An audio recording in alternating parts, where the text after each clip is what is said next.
huge whale you saw in your dream? So we've met it at last. I understand very well why it has chosen to make an appearance here. That whale does not belong to Teyvat. It is a monster that has traversed the stars, weeping all the while. It has been greedily consuming the energy from the planet's primordial sea, using it to grow. That is the main cause for the rising sea levels. And once it has finished consuming all of the energy contained within the sea, its next step will be... You said that when the Hydro Archon first created Fontanians out of Oceanids, she filled their blood vessels with primordial seawater. Precisely. That whale finds the blood of Fontanians nigh impossible to resist. Therefore, when it left the primordial sea, it decided to make its next stop a packed opera house full of food. Food in the form of Fontanians. We just barely managed to push it back, right? In that case, won't it come back to target the people again once it's managed to recover its strength? That is correct. Indeed, it is more accurate to say that we should thank that Harbinger for buying us some time. Without him, the whale would have likely come onto land far sooner. From the way he looked, he must have been fighting the creature for quite a long time. That battle maniac. We've always known that he had a special connection with that whale, but we definitely didn't expect it to help us out like this. Anyway, now that we know that this whale is the actual cause of the disaster recorded in the prophecy, all we need to do to stop the prophecy would be to find a way to beat it up, right? It is too late. It had already absorbed too much of the primordial sea's energy before we could notice it. Even if the entirety of Teyvat were to be destroyed, it could still survive and swim off towards some other world. That's not something I will accept. We've already done everything we can, and we even found the true culprit. We've come so far. You can't just tell me that the last hurdle is some impossible foe. That's just not fair. Indeed, that's not how a grand performance should end. I'll fight it to the end, no matter what. So the prophecy will be fulfilled no matter what, huh?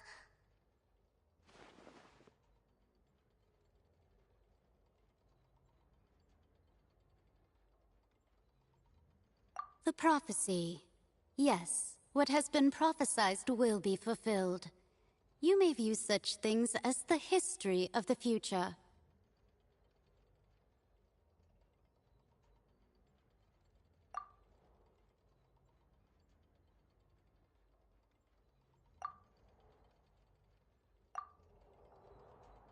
Just as prophecies are usually only the future as seen from the perspectives of the gods, could things be happening in hidden corners where the gods' gaze does not fall? Ultimately, fate shall serve as your only guide, no matter what will happen in Teyvat's future. All you need to do is to play your part.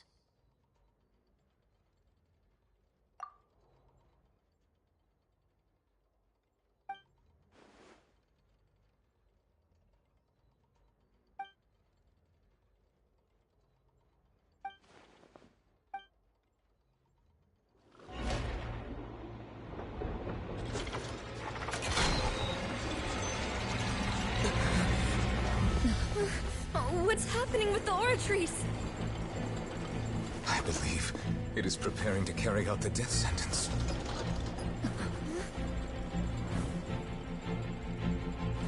Farina!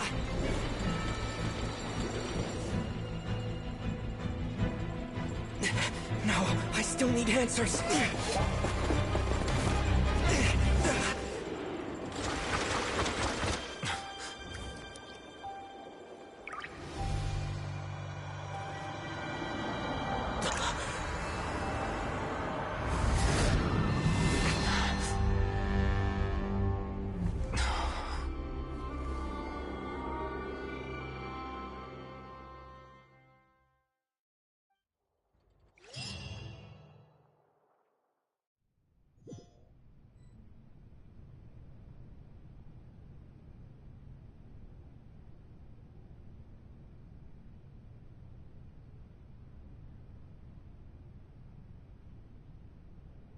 You...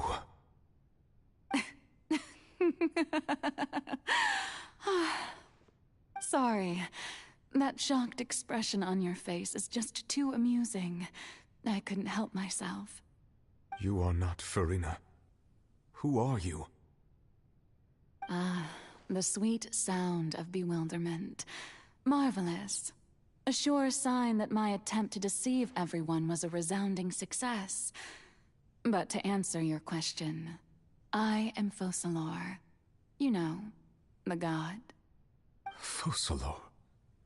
Why did you deceive us? Oh, that wasn't my goal, of course. Goodness, no. But I had to fool everyone else too, if I was to stand any chance of deceiving the heavenly principles. Deceiving the heavenly principles? It's all because of that pernicious prophecy. Dreadful, wasn't it? Everyone doomed to dissolve. Fontaine condemned to be flooded. One was not amused. In fact, one was positively bemused when that problem was thrust upon me by my dearest predecessor. That's the former Hydro Archon Egeria, for the uninitiated. It hardly gets more disastrous than a preordained national catastrophe, now does it? She knew full well that the prophecy would surely come to pass. And as one of the seven, she also knew full well that one defies the heavenly principles at one's peril. So yes, as you have no doubt surmised, it was a rather impossible situation that I found myself in. I spent a terribly long time mulling it over, alone on the ocean floor. And I was almost growing barnacles by the time I finally realized there was only one possible solution to this confounding conundrum. I had to outwit the heavenly principles, allow the prophecy to be fulfilled, ostensibly at least, while saving everyone at the same time. I'm a genius, I know. I can only assume that's why Egeria chose me as her successor. Although, looking back now, it was hardly the inheritance one dreams of. Between the task of saving the nation, the quotidian duties of the Hydro Archon, and not to mention the original sin of creating a new race of humans, I dare say she left me quite a colossal mess to clean up. But one can only play the hand one is dealt. I did not choose this, any more than I chose to be one of her Oceanid familiars. So you were also once one of the Oceanids, transformed into a human by Egeria's hand? Yes, I was. I always dreamed of becoming human. And I still do, even now. In my eyes, to be human is to be part of the greatest opera ever known. After becoming a god, I separated my divinity from my body and spirit, leaving behind only a self that was as naive and bewildered as my past self on her first day as a human being. The me you see before you now is that divinity. And the human counterpart I left behind, I named Farina. She could feel joy, sorrow, and everything in between. She could be as vain and conceited, or as meek and vulnerable as she wished. Her strengths were of a kind only a human could possess, as were her shortcomings. But in my eyes, Farina's humanity was what made her perfect. She was perfectly human in every way. The person I always wanted to be. Anyway, so then I cursed her. All part of the plan, of course. The plan to deceive the heavenly principles. Do you still remember the final scene of the prophecy? The Hydra Archon, alone, weeping on her throne. In order that the prophecy might appear fulfilled, I invited Farina to be an actress, to play the part of the Hydro Archon in the prophecy. Under the curse I placed on her, so long as I, Focalor's divinity, continued to exist, she could not die. But nor was she free to live her life in the pursuit of happiness. Instead, she was forced to take the stage in the opera house, to embrace the role of leading lady, to forever play the part of the god from the prophecy, all to create a deceitful appearance of that prophecy coming to pass. I suppose now you probably understand why your court is called the Opera Epiclese. But Farina is only human, isn't she? Even though she has had a long life, her mind is no stronger than that of any other ordinary human being. I cannot begin to fathom what she has had to endure. It must have been torture for her.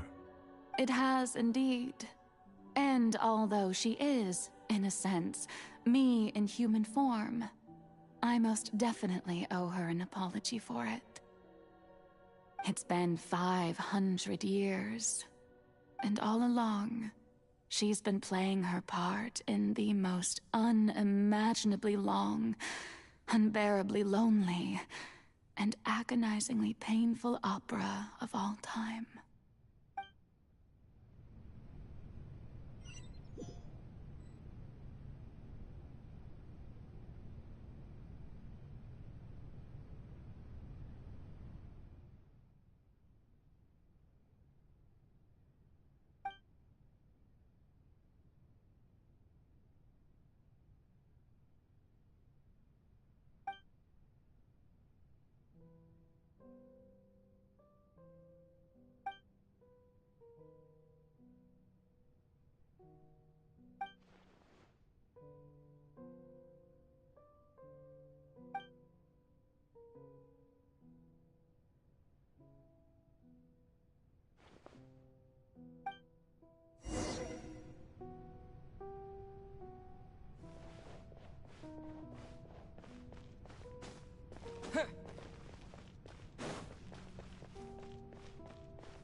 Oh?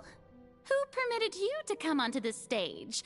Now, I understand your admiration for my august self, but I must ask you to keep to the rules. All right. It is not my intent to reprimand you. There is no need to state your name. Just be off with you. Do not distract me from my performance. Oh, do not jest. Can you not feel it? I am Focalor. The eyes of countless Fontanians are upon me.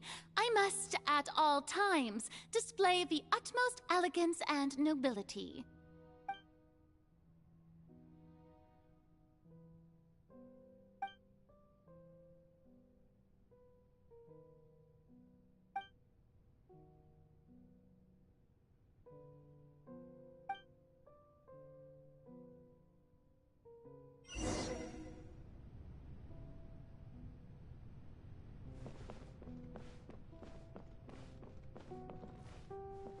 Dear audience, the performance is experiencing a technical difficulty, but worry not.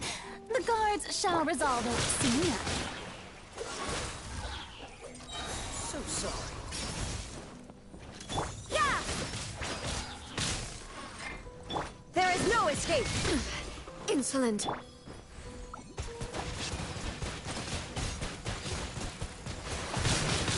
Go!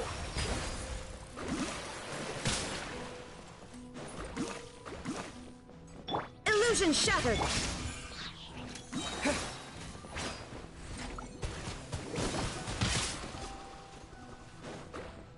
Yeah! There is no escape! Freeze! Judgment! Light out! This moment will be frozen.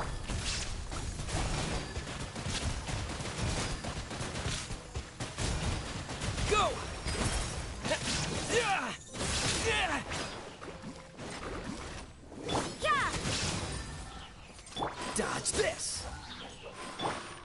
shattered!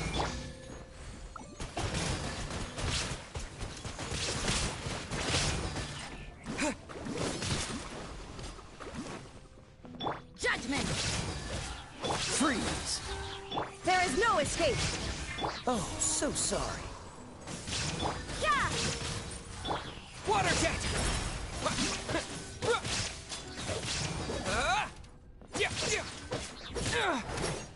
Cool it! Dodge this! Shine down! Punishment!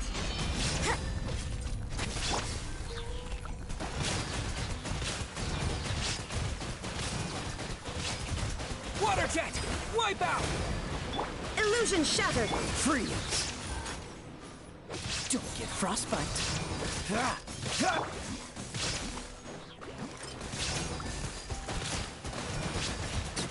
Water jet!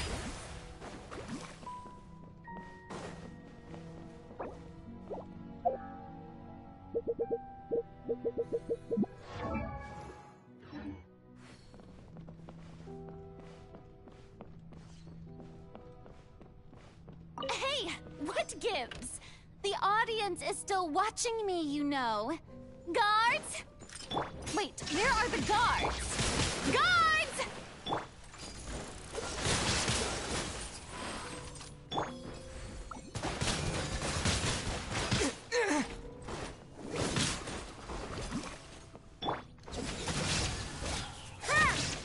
Yeah!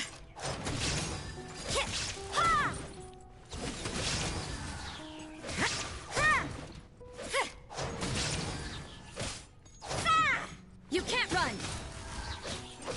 Lights out. Shine down! Dodge this! Oh, so sorry.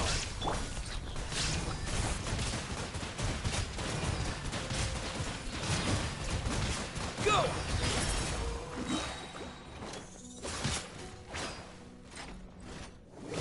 Yeah! Cool it! Freeze! Yeah! There is no escape!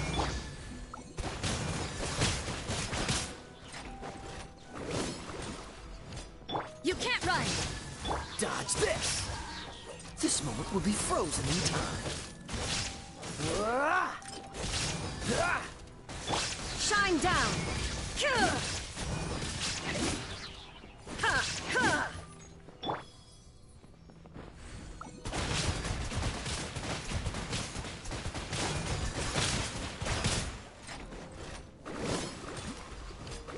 Cool it! There is no escape! Yeah! Punishment!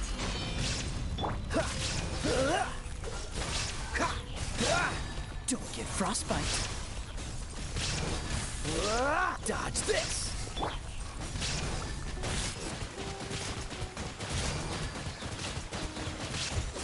Water jet! Shine down! Cool it!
Farina. Farina. Huh? Who's that?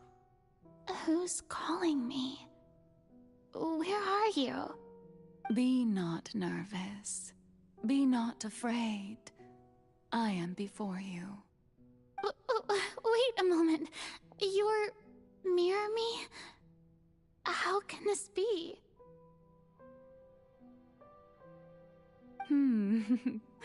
Mirror you, huh? You know what? That's not bad.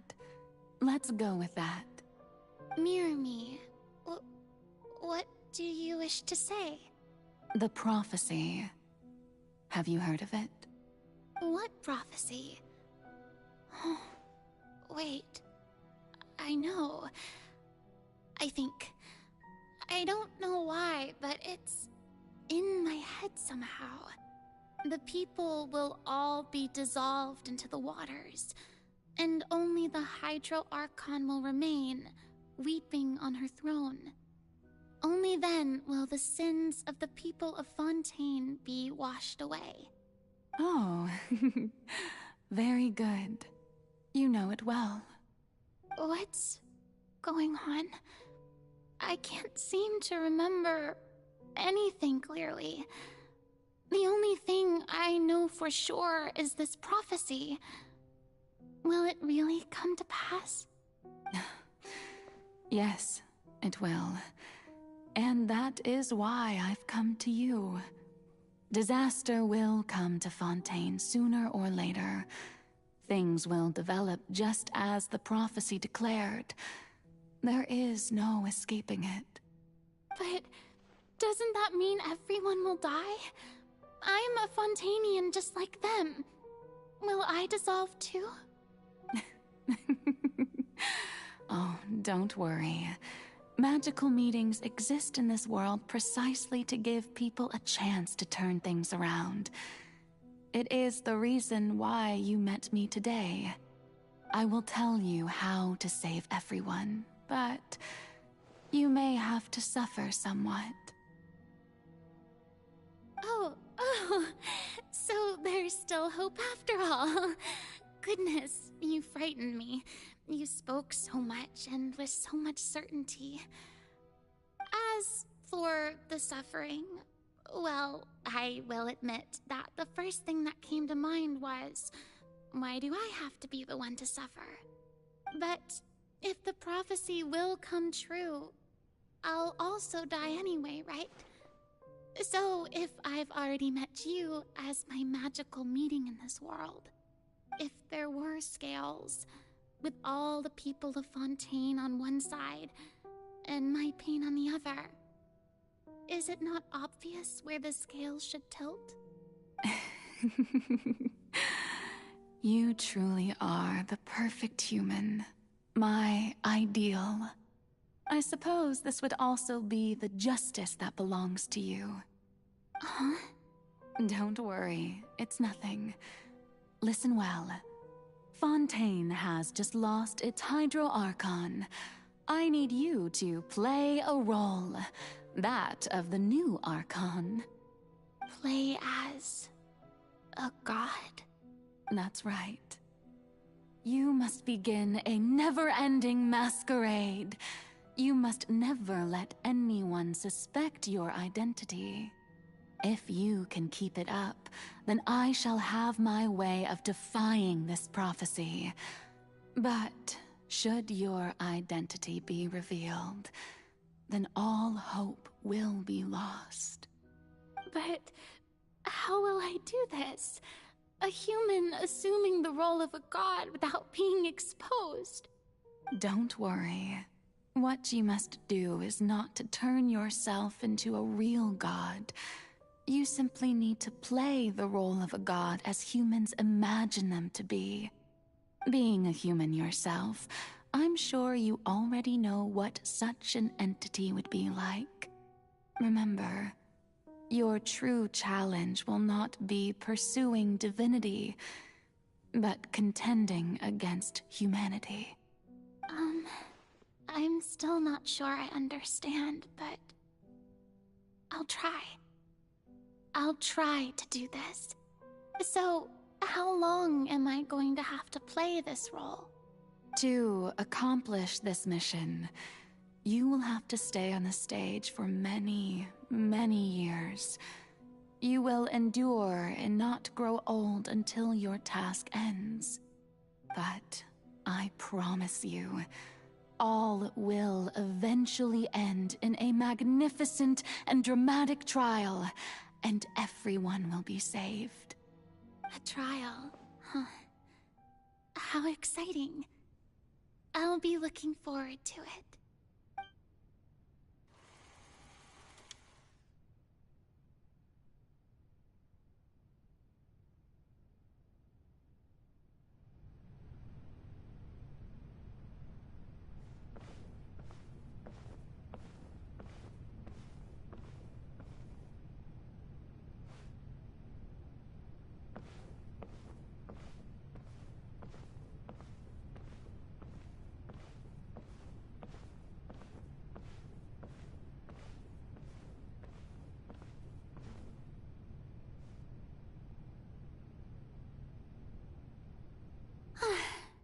The Maison Cardinalise has announced my accession, but this is my first time facing the people. What should I say to most appear like a god? To be honest, I still don't know. Perhaps I should first try to act natural. Ladies and gentlemen, good evening, and welcome to the Opera Epiclese. I'm sure you've all heard about how I have taken on the role of Hydro Archon. Indeed, I am Verena de Fontaine, your new Archon. In truth, I know little about becoming a nation's new god, but it will be my honor to guide you all. As the god Focalor, the god of justice, I shall do all within my power to lead you into an age of fairness and justice. Once again, thank you all for coming. If you should have any questions or suggestions, please send them to the Maison Cardinalise. The future of Fontaine will require us to work together, after all. This should do it. I thought I might stammer, but thankfully, I was able to convey my thoughts just fine. Okay, and next. That's the new Hydro Archon. Is this some kind of joke by the Maison? I would have thought that a being that surpasses humanity would be a bit more assertive. Hey, did you hear that? She even told us to send her suggestions there at the end. Shouldn't gods be all-powerful? She's being so modest. What's the difference between her and an ordinary person, then? If you ask me, perhaps the succession didn't actually happen. She might just be a Maison back puppet. Wait, what's going on? Why is everyone suspecting me of being a fake? Oh, this is bad. If I get exposed here, there'll be no saving the people from the prophecy. Right. Mirmi said that I just need to play the role of a god as humans imagine them to be. Calm down, Verena. Think. What do the people want? How would they imagine a god to speak and act? Assertive, with a strong sense of presence. One who can dispel all doubt. That is the character I'm fated to play.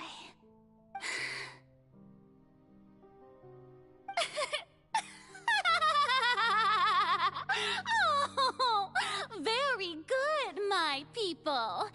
Only ones such as you are deserving of my rule. Now, I was wondering, if some weak puppet were to one day come onto the stage and claim ownership of this opera house, would the children of Fontaine follow them? Well, it seems that you would all see right through them. Having passed my test, you are qualified to witness wondrous trials alongside my august self, here in this opera house. You may consider my previous act a door gift of sorts. I thought it was a debut that suited the atmosphere. Now then, let us be reintroduced. Ah, so that was just a performance. How could I have forgotten that we were inside an opera house? Her personality. It's quite shocking, to be honest, but I suppose it's a better look than before. Such a fascinating and bold deity. How wonderful! Our future may yet be bright after all. It seems I've turned them around.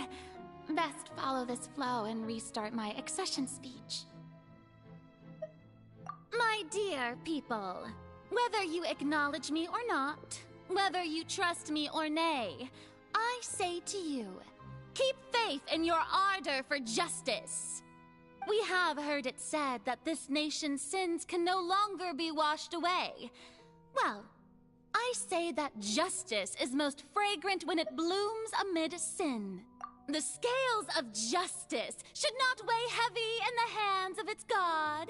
On one side, it must carry fairness and justice. And on the other, praise and applause. May law be the prayer on our lips.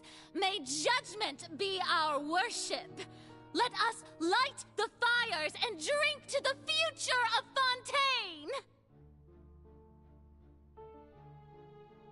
There is no trouble in this world that justice cannot solve. All that is needed is for you, my people, to believe in it, heart and soul. So long as I, the Archon Focalor, stand within the Opera Epiclese, so long as I stand before the Oratrice, I shall even judge the gods of this world!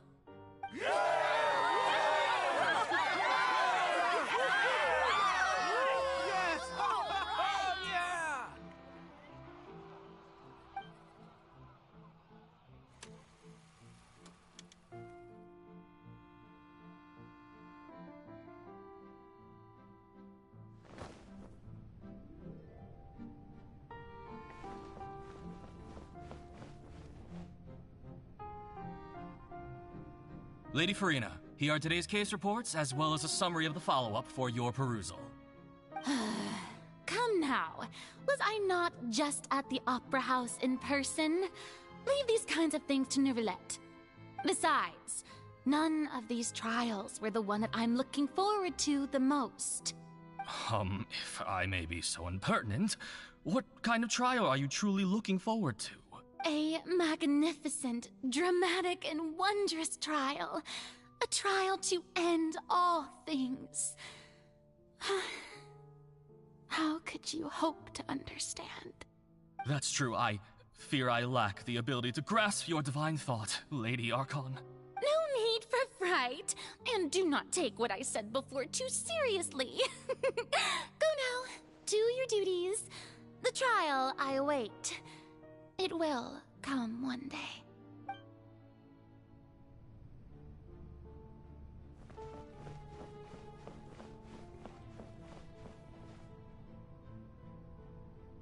Lady Farina, I don't know what to say. Thank you for agreeing to see me. No need to thank me.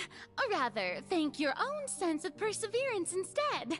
Long have you stood in line to meet me, have you not? Oh, I'm afraid that's just an inevitable consequence of my divine charm. All right, Deoteria, is it? How is your son's illness? You remembered me, and you knew of my family, too. He is doing much better now. In fact, he is far more of an ardent believer than I. He was the one who forced me to seek an audience with you, and to bring your words back to him. Oh, good. Very good. If this should happen again in the future, please do not hesitate to come and tell me. Going down to citizens' homes every so often, while not usual practice, should serve as a fine change of pace. You're such a gentle and wise god. Thank you once again, on behalf of my son.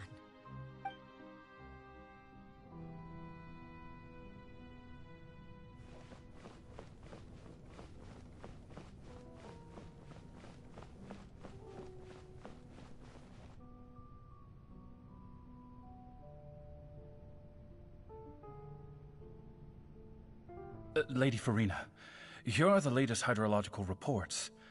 As for the specific parameters you asked to take note of, I'm afraid things still don't look good. I see. It's as I thought, then. As your god, I did already expect this, but I wanted to see how far your human wisdom would allow you to analyze it. All manner of signs indicate that the prophecy will still come to pass. Forget it. That's not something you need to worry about right now. Well, as I understand it, the Fontaine Research Institute is also trying to find a way to counter the rising water levels. Really? Have they found anything? I'm afraid that they haven't found any effective solution thus far. Oh, is that so? Well, no wonder. This issue has reached the realm of the gods, after all. Still, their spirit is praiseworthy.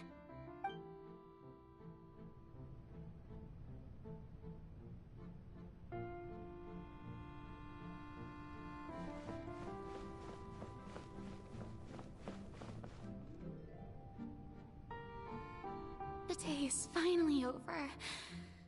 I haven't had a moment to breathe this whole time. But it's good to see that everything's getting on track. There are no longer any voices of suspicion. Maybe this is fine. I just need to keep going, and everyone will be saved. Alright, Farina, don't think too hard about this. You need rest. Tomorrow's a new day.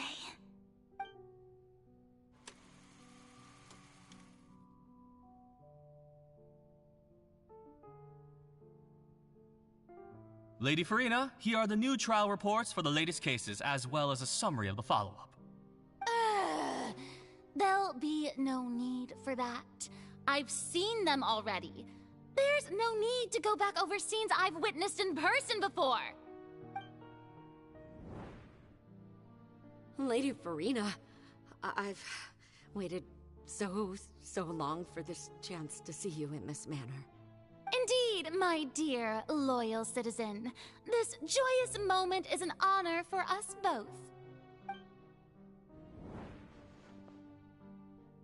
Lady Farina, we're detecting significant hydrological anomalies near Poisson. Understood. Keep monitoring. Keep me informed should anything come up at the Institute.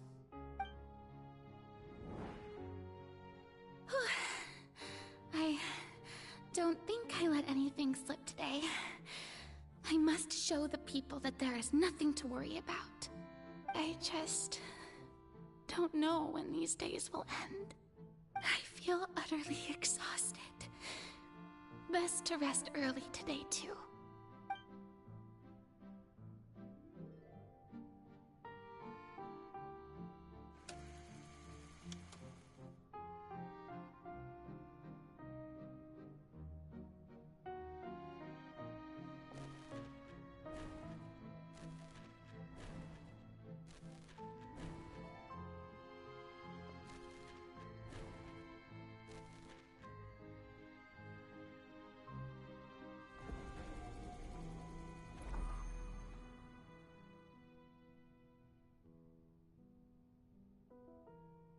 Lady Farina, it's like a dream being able to speak with you up close like this. I've heard that the first member of our family who was honored to receive an audience with you was Madame Dioteria, almost 20 generations ago. And what a fine family yours is indeed. It brings me great joy to meet such a faithful believer. A descendant of a line most ardent.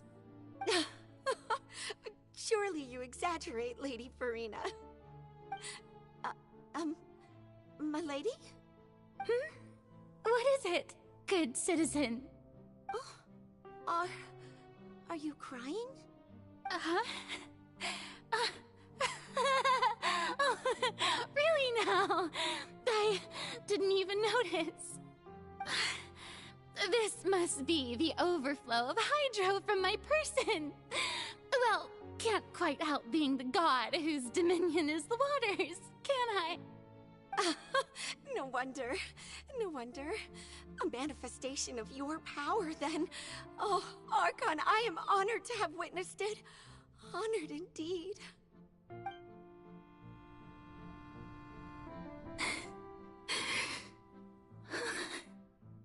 so interminable.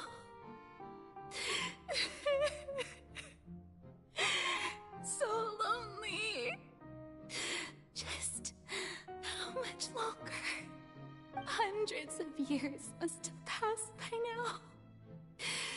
Perhaps the show must go on for hundreds more. I never imagined that it would hurt so much. Have I reached my limit? No. Perhaps I reached it long ago. Today I didn't even notice my own tears. I want to tell someone, anyone, about this. But would that not destroy all I've done so far? I've conducted so many investigations across the centuries. But there's not even a sliver of hope that we might break the prophecy. All I can do is keep heart. I must maintain this act. It is the only way to save Fontaine. Please, mirror me. You have to succeed.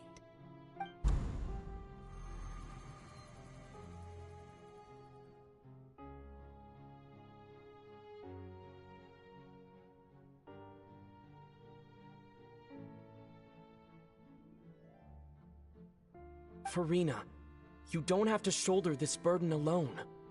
Although I don't know what you might be keeping from everyone, your people are more than willing to share your burden with you.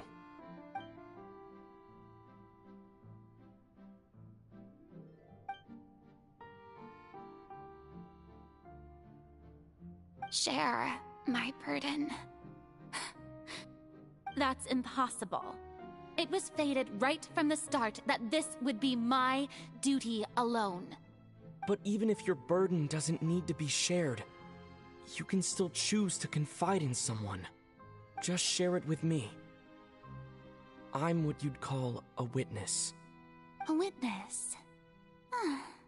Yes. I've heard that you came to Tevat from beyond the stars, yes. In other words, you never belonged here.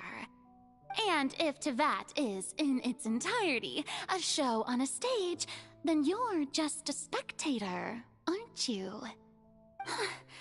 If that's the case... He's right. I could confide in him, couldn't I? But if things don't play out as expected, the people of Fontaine will be the ones to pay the price. No, Farina. You shouldn't be selfish. But what if it's really alright?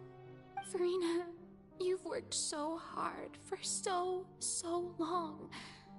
Surely it would be okay to put yourself first for once. Just this once. Is it such an outrageous thing to do anyway? To find someone in whom you can confide your frustrations and sorrows? Surely it could not hurt. If you let this opportunity slip through your fingers, it might never come by again. Think about it, long and hard.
No, I have nothing to say. I am Farina, the Archon of Fontaine. Everything will surely get better. All you need to do, dear spectator, is to witness my performance until the curtains fall.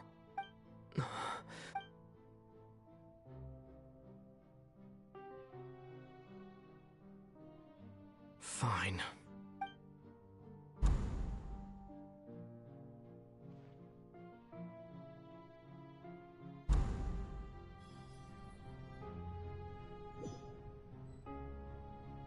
So even Farina doesn't know the truth? You've never once let her in on the full plan? Yes, it had to be done. To deceive the heavenly principles, you must first deceive yourself. She did very well. If she had let her resolve falter even once in these 5 centuries, Fontaine would have been doomed to the most tragic fate. It seems that trusting humanity was the right decision after all. I believe that I understand how your deception works, but that is only half the truth, is it not? How would you build on this foundation to save the people of Fontaine? That is the most important thing. Ah, good. Of course, the Iudex of Fontaine has pinpointed the crux of the issue. I'm sure you've long sensed that the Oratrice is no simple machine, yes? I've always suspected that it had its own consciousness, and Linny did mention that he heard a human voice within the core chamber. It now seems that that person was you, hidden within the machine all along. Am I right? And then I became one with the Oratrice, taking Fontaine's gnosis with me. Yes, it would seem so, wouldn't it? Alas, your understanding of this device still lacks sufficient depth. In truth, it is no enactor of justice. It is, in fact, a device created to kill the god of justice. I beg your pardon? Oh, you have it. And to be more precise, not only will the Oratrice take down the god of justice, it will also take down the divine throne upon which she has been placed. I mean, did you think I would be the sort to enjoy peaceful repose while Farina suffered? My work over these last 500 years has been to constantly accumulate indemnitium within the Oratrice. But really, some have already discovered that only a small fraction of the energy generated by the device was ever used to provide power to Fontaine. The vast majority had to be, accumulated to enact this death sentence. It was all part of your plan, then? Both the trial and the sentence? Indeed. This power, accrued over 5 centuries, could have sustained Fontainians for millennia, had it only been used for that purpose. Almost all of it has now been stored within the Oratrice. But only power of this magnitude could hope to destroy the Hydro Archon's divine throne, shaking the rules established by Celestia, and breaking through the institution that is the Seven. So the Oratrice's call for death was for neither Farina nor Focalor, but for the Hydro Archon. The destruction of that divine throne. If I do not misunderstand your intent, you must be... returning what's rightfully yours to you, of course. In other words, this was all done to return the authority of the Hydro Archon to the Hydro Dragon of this planet. But...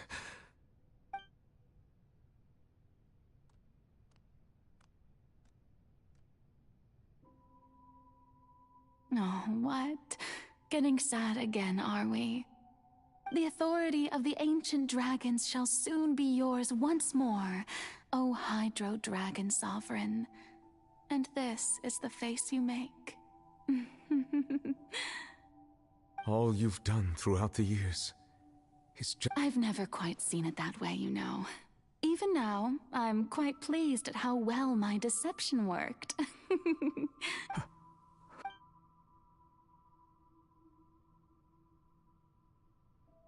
Hydro Dragon, Hydro Dragon, don't cry. I must say, had it been within my rights, I would have loved to judge the heavenly principles themselves. Were they not guilty of essentially the same crime? Egeria stole the power of the primordial sea, and the heavenly principles stole the power you ancient dragons possessed. I, for my part, am the god of justice.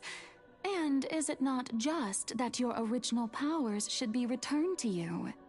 Speaking of justice, I have always believed that justice lies in the process of pursuing human existence itself.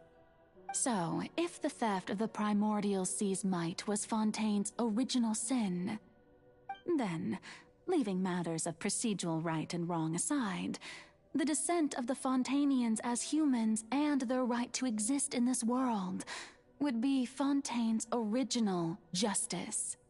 In other words, existence was Egeria's justice, and to me, justice is the continuation of that existence. Defying the prophecy and ensuring that Fontaine's people shall live on, that should be the justice enthroned over all others. At this point, we, whether it be myself or all other Fontanians, have shouldered the burden of this sin for far too long. Iudex Nervilette, the highest judge in our land, when you regain your full power as an elemental sovereign, what verdict shall you pass upon us? So when I was invited to the court of Fontaine to serve as Iudex, I see now that that was your idea too. At last, I now understand the true purpose behind this position. In the beginning, I was uninterested in human existence. But these 5 centuries of living alongside them have gradually brought about mutual understanding between us. And I have even attempted to feel as they feel. You are a devious one, Focalors. Things being as they are, surely you know that I could never declare them to be guilty.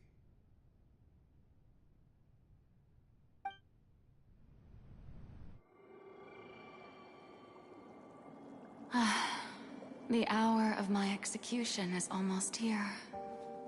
For the sinner, the curtain call has come. I know I may not sound it, but faced with death, I find myself a little afraid. Perhaps this is one thing both gods and humans have in common.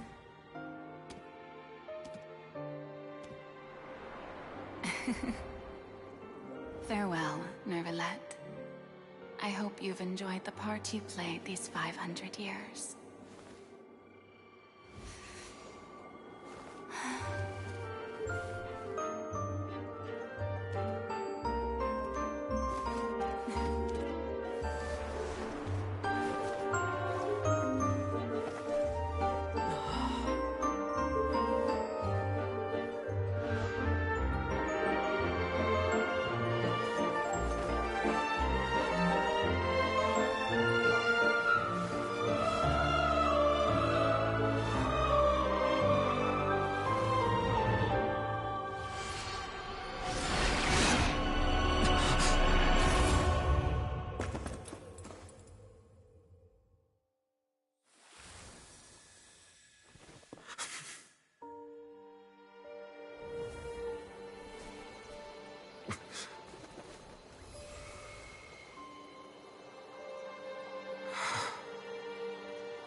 Judex Nuvelet, hereby declare, people of Fontaine, your sins are forgiven.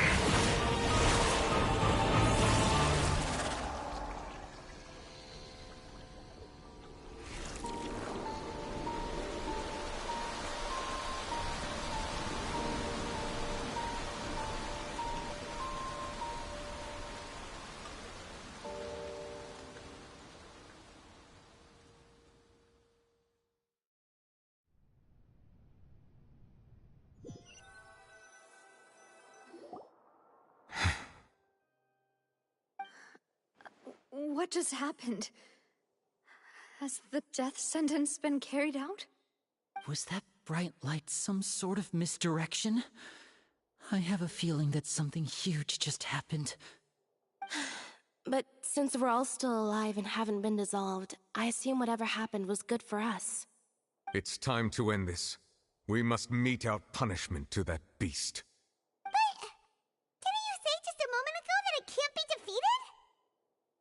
I have gained the strength sufficient to deal with it. Through certain means, I now have the ability to separate the power of the Primordial Sea from that creature. We should seize the opportunity to pursue our quarry.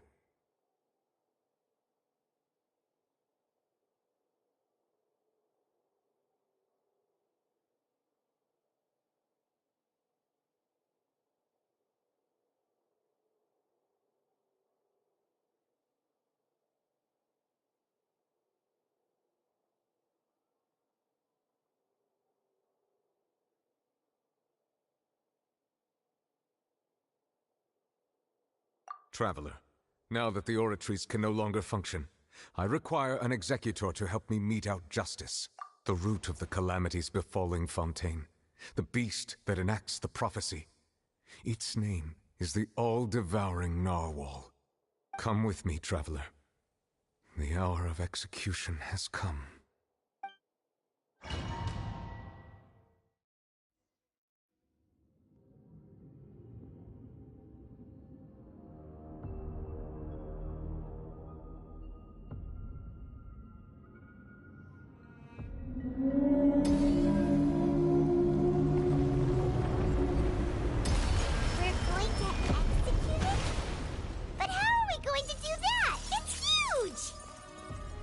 I've already done my best to separate the power of the Primordial Sea from the whale.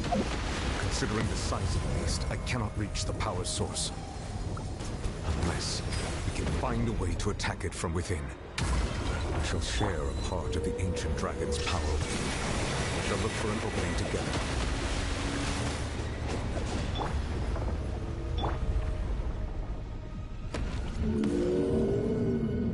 Ha!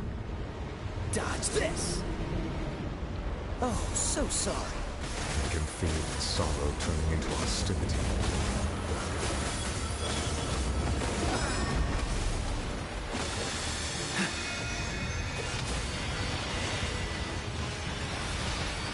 Freeze!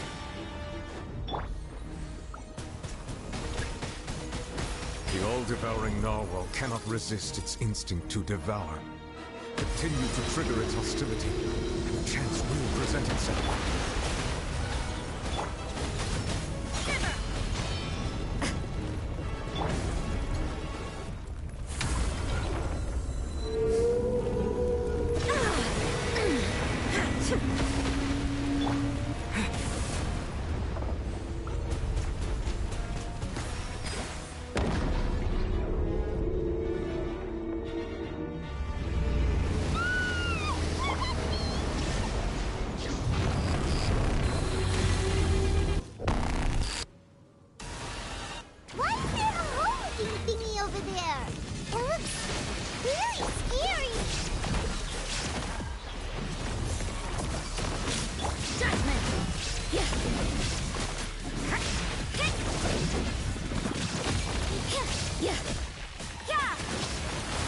I have granted you my protection.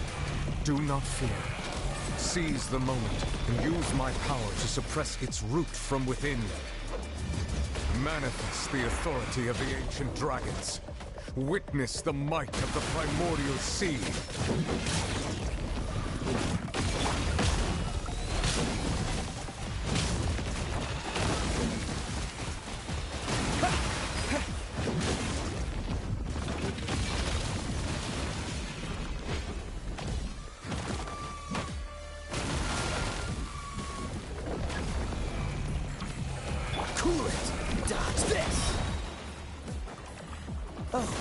sorry. Freeze! Push your luck. Shine down!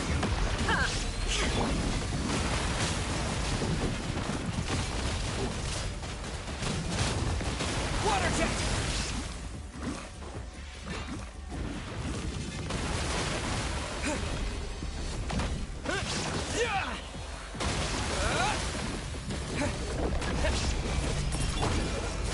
Cool it!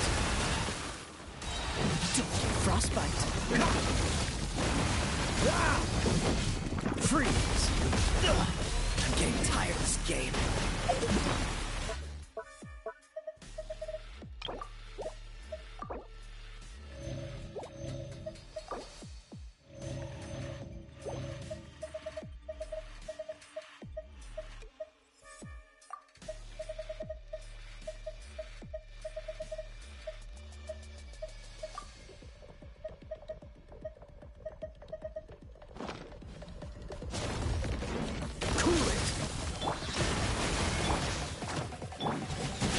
Lights out.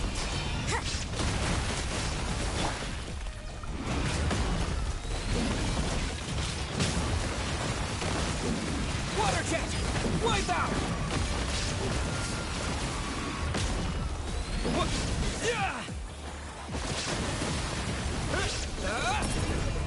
Dodge this! Freeze! Oh, so sorry. Illusion shattered! You can't run!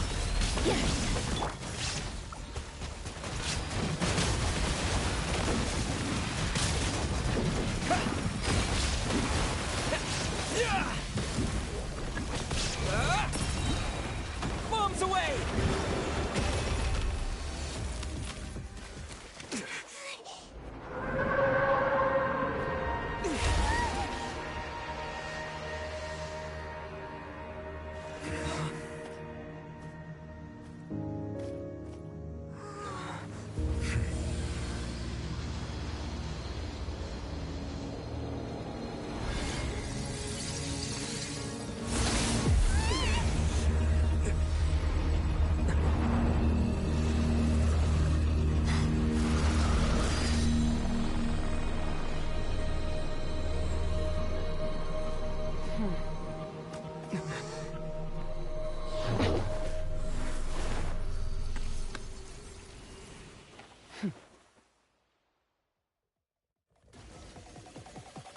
Thanks for helping with the cleanup. It should have been my job, but... oh well. It was just supposed to be a short private training session for me. I didn't think that my disciple and my master's pet would start brawling in the meantime. Well, actually, I had a feeling that it would happen at some point, but they bumped into one another earlier than I thought. What a blunder. I suppose I'll have to swing my sword 3 million times as penance. That power. Who are you exactly? Paimon has an idea. From what she said earlier, she must be Child's master. Skirk, right? It's just that he gave us the impression that she was the less talkative person. I simply did not have anything to say to the weak. But you, on the other hand, managed to defeat the all-devouring narwhal without using power from beyond this world. So you may speak to me as equals. I have to agree. It's a strange use of a planet's primordial waters just to raise an all-devouring narwhal. That kind of power is wasted on it. It's not cooperative, it eats too much, and I have more important things to do with my time than pet sitting. The only thing that creature has going for it is its looks. All in all, it fails as a pet. Miss Skirk? I think you might have missed the point. The point being? Well, being that this pet almost destroyed an entire nation. So what sort of person is your master? Well, Child's master's master. Wait, is that right? Oh, right. So you don't know him. Sorry, I assumed you did. His name is Sertologi.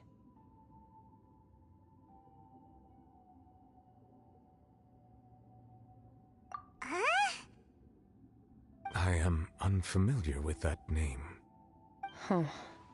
So Master isn't sufficiently famous. How should I describe him then? Have you heard of the name The Fowl? The Fowl? Still nothing? Well, how about the Visionary? Vetterfalnir then?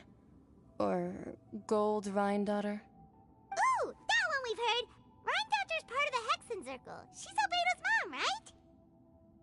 Oh, so you do know that name. To be honest, I also heard all of those names and titles from my master. I don't actually know them either. But I suppose you understand now, yes? My master is likely a similar sort to Rhine-daughter. They are both pursuing some form of perfection. Wait! Didn't you also mention a visionary person? Paimon didn't quite catch their name. Actually, never mind that. I believe it expedient to inform you that the all-devouring narwhal used up nearly all its strength fighting you. Such roiling hydro energies will prove difficult for the planet's deep seas to digest. As such, the Fontaine back on the surface has most likely been thrown into chaos. In other words, the prophecy that you've been fretting over should now be in full swing. What?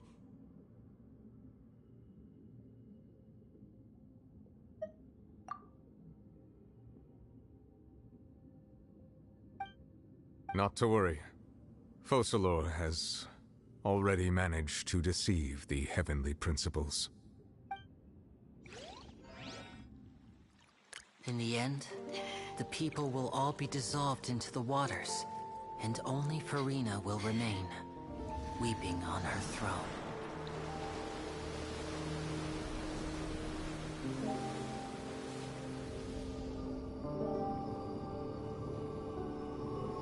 Only then will the sins of the people of Fontaine be washed away.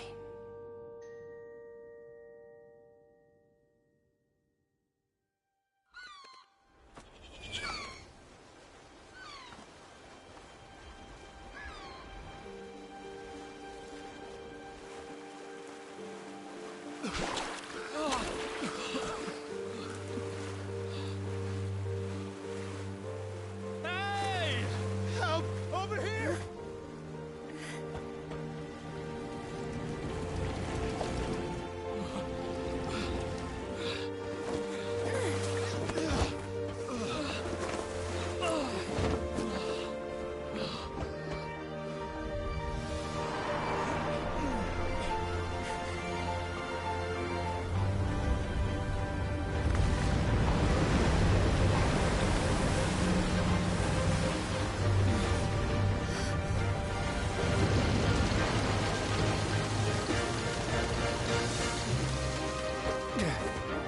All hands, initiate emergency rescue!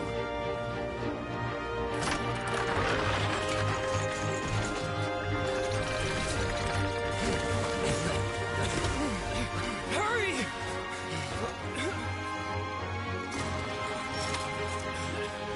Hey, lend a hand!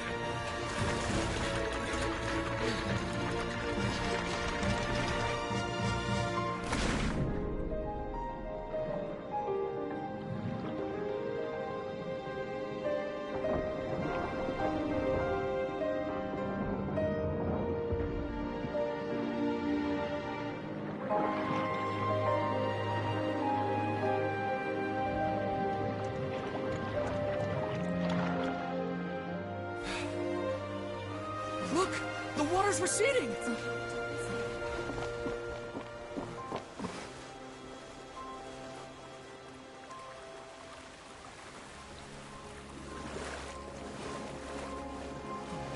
It's a miracle! Water's receding. We didn't dissolve. The prophecy was wrong. The prophecy was wrong.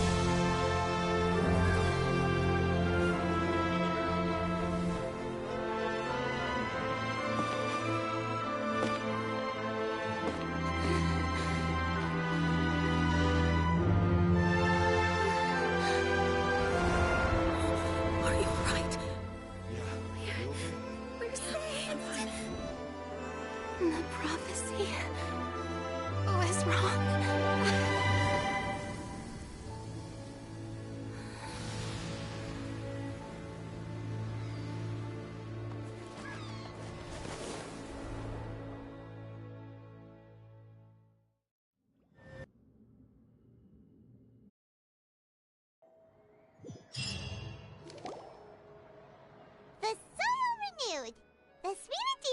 attacks post-disaster rebuilding.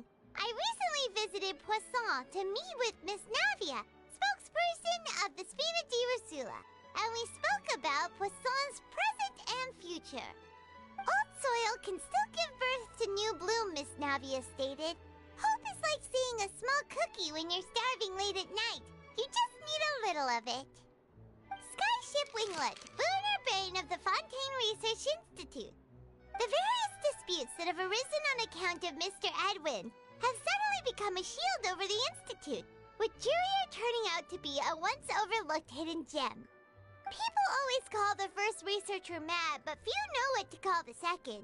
And should that latter person achieve a miracle, they would find it all the harder to find a word with which to classify him and his team.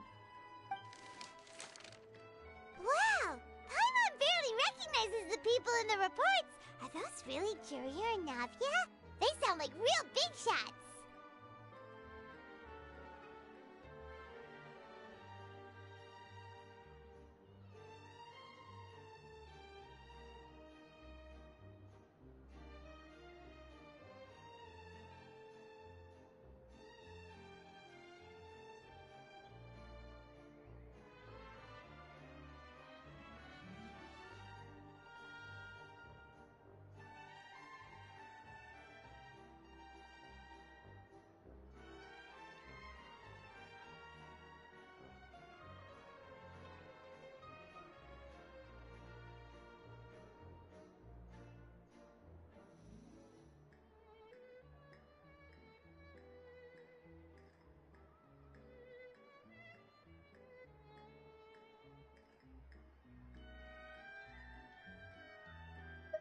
What do you think? Pretty enthralling, huh?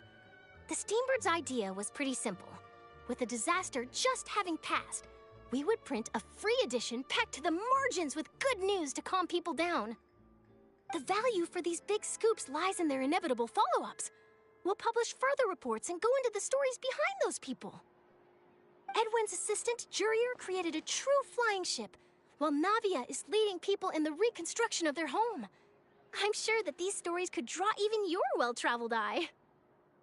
Paimon's curious too! Wait a minute. Didn't we watch everything happen from start to finish? What's there to be curious about?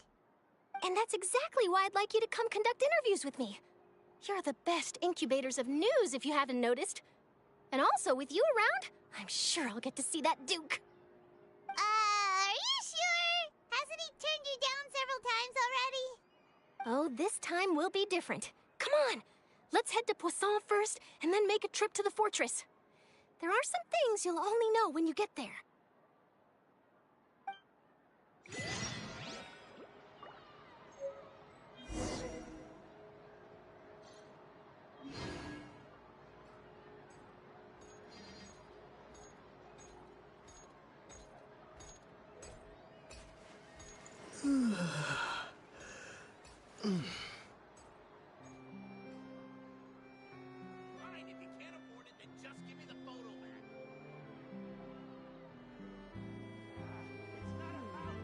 Do we have anyone doing maintenance on this, statue?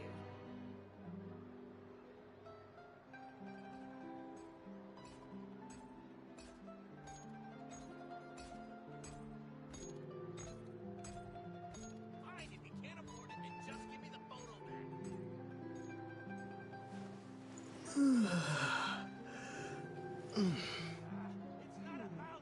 Do we have anyone doing maintenance on this, statue?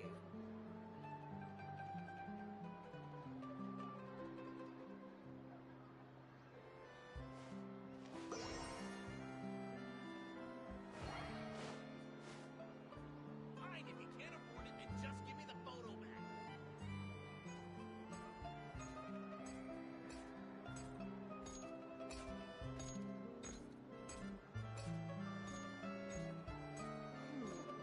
Do we have anyone doing maintenance on this, statue?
Oh, it's you.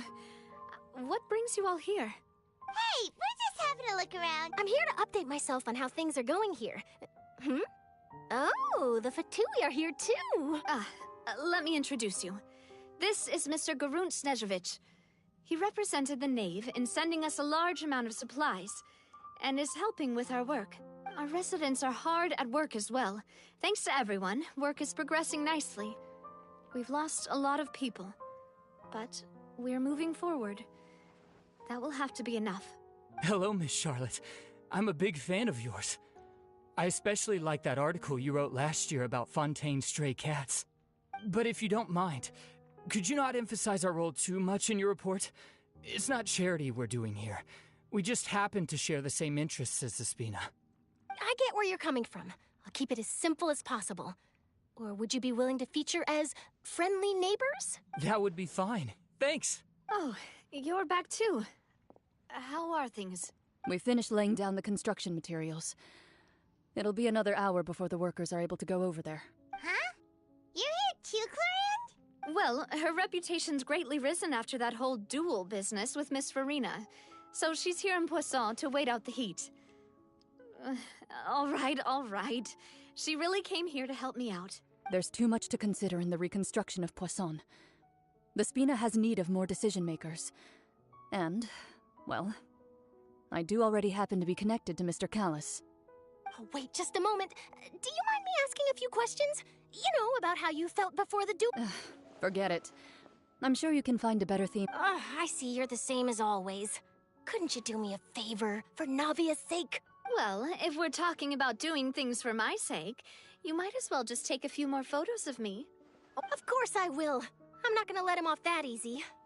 All right, then everyone who wants to be in the photo, gather up. And smile.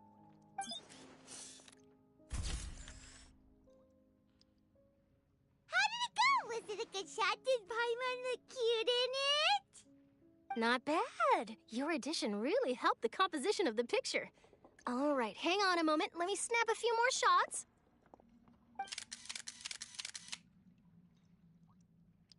All right, that should do it.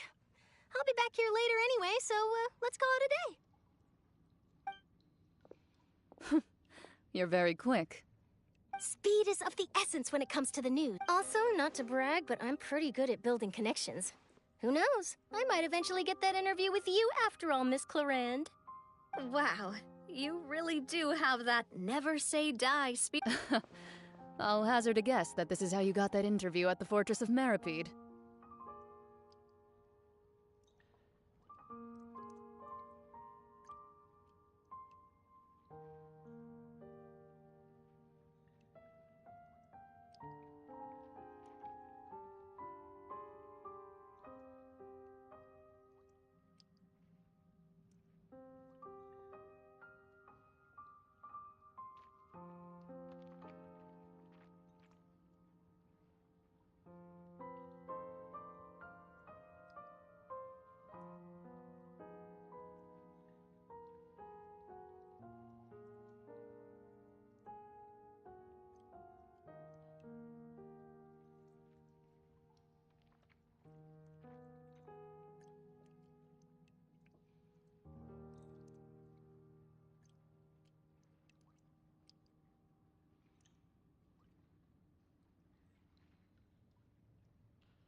Whoa, you're well informed.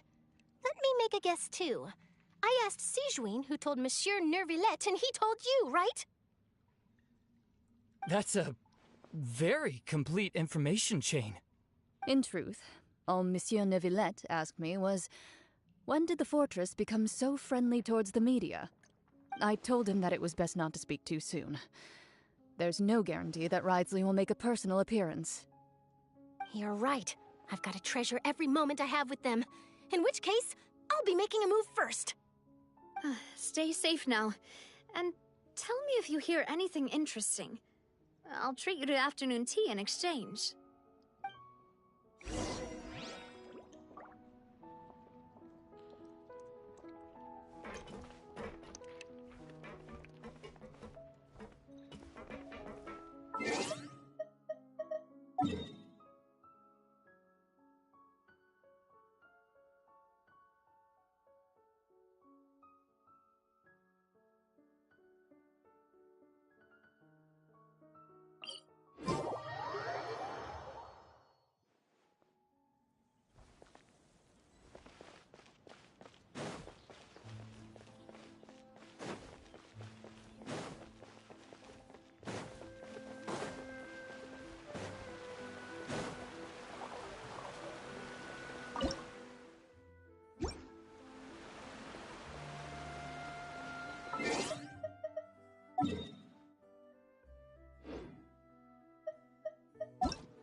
We are honored by your visit, Your Grace. All of us at the Society have been waiting for your arrival. Are these your two guests? Mm-hmm. Let me introduce you to them. Traveler, this is Dugier, the head of the Beret Society. This is their gathering place. Members can find all sorts of drinks and snacks here, as well as a large variety of books. Every once in a while, the Society will also host activities and seminars. You flatter me, Your Grace. All we did was set up an organization, and it's so easy to feel lonely and helpless when you arrive here for the first time. But that's when the thought came to me. If we could help everyone turn over a new leaf, they would no longer have to lead such gloomy existences. Thus, it was with your help that I founded the Beret Society. Oh, so you were also involved with this, Wriothesley? My part in this was minimal. All I did was follow procedure and rubber stamp the application. I'm sure you have a very good sense of what this place is about by now. As you know, not everyone takes their sentence seriously. For some, this is just another place where they can eat, breathe, and sleep. But the Society is a great place for those who wish to turn things around. Exactly right. Here, we keep an eye on each other and remind each other of our goals. Everyone can focus on rehabilitating our mental states and even make many new friends. Our operations are entirely funded by members' donated goods and credit coupons. Same for the things you can see here. Who knew you could find such a place in the Fortress of Mirapede? Oh, right, and what's the deal with the hats? Ah, there's nothing deep about it. I just felt like we needed some kind of visible identifier. If our members felt joy and pride from being a part of this group, then the hats would become a point of pride for them as well. And when we're together, we will feel a sense of community from seeing everyone's hats. Optimism, community, hard work, and a desire for a new life. I hope this hat will show everyone everything we have been working towards. In other words, that hat has come to represent something like a model citizen, which also helps them recruit new members. Once again, you are exactly right, Your Grace. That's a part of our goal as well. Let's take a little old seat over here. There's no need for us to stand. I'll ask the members to get us some drinks. Please, wait here just one moment. Feel free to look around, too, if you want to learn more about us.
Seems like I shouldn't underestimate an adventurer's keen sense of observation. I'll bear that in mind the next time I need to do something low-key. Kidding, of course. We're just discussing some small matters. It shouldn't take long. We've also already gone over the organization's vision. Instead of listening to me try to explain some more, maybe it'd be better if you took a look around for yourself.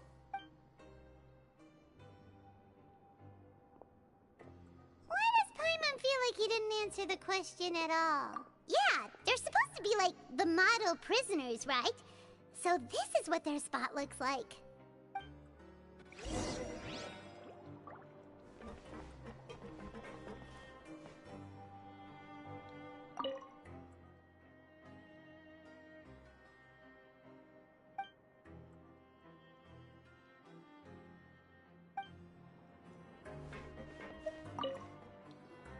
Hey, what are you doing over here?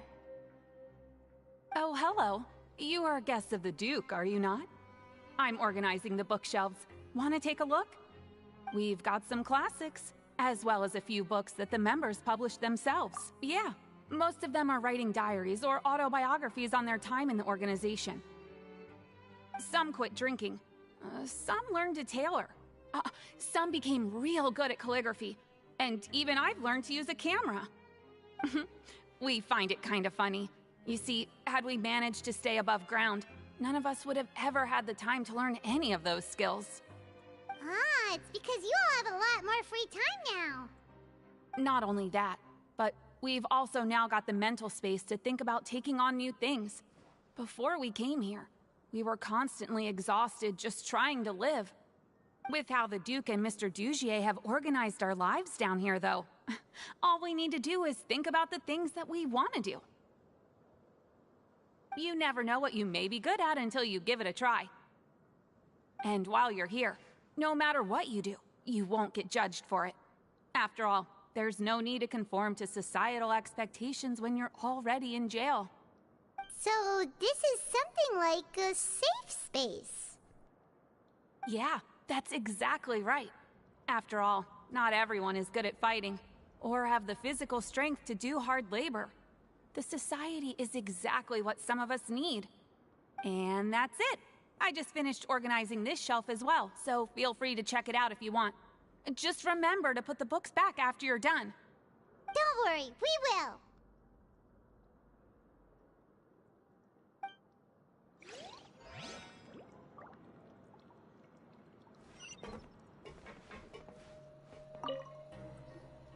Welcome to our gathering place. Is there anything you'd like me to explain to you? Oh, it's okay. We're just taking a look around. Well, that's not a bad comparison. It is my job to explain our amenities and benefits to our latest members. I'm sure Mr. Dugier has already explained some of it, but allow me to fill you in some more. Besides this space, which our members use to rest and relax, we also have an entertainment room, a fitness room, and a self-study room. These rooms are open to all of our members. We want everyone to be able to use their free time to the fullest. Wow, that's pretty cool. Do you have a restaurant too? If you did, you also wouldn't have to eat at the big cafeteria anymore. Unfortunately, we don't. For matters like that, we still have to rely on His grace. We started a collaboration with the cafeteria a while back, though, so they'll let us borrow their kitchen to do some simple research into recipes and cooking.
be easier to live your life if you had all this support.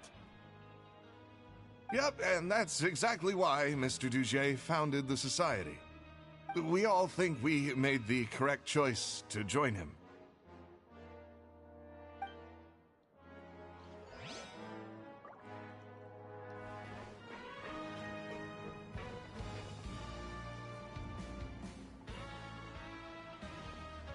Hey, you there, newbie! Hello? Are you talking to Paimon? Yep, I'm talking to you. Now, why don't you follow my lead and take a deep breath before letting everything out like this? Ha!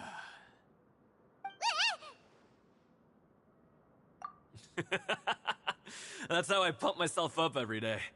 A lot of my friends have found it super useful too. With one shout, you can release all the fatigue, resentment, and unpleasantness from your lungs and return to the day with all the optimism in the world. Why don't you also give it a try, huh? I promise that it'll work.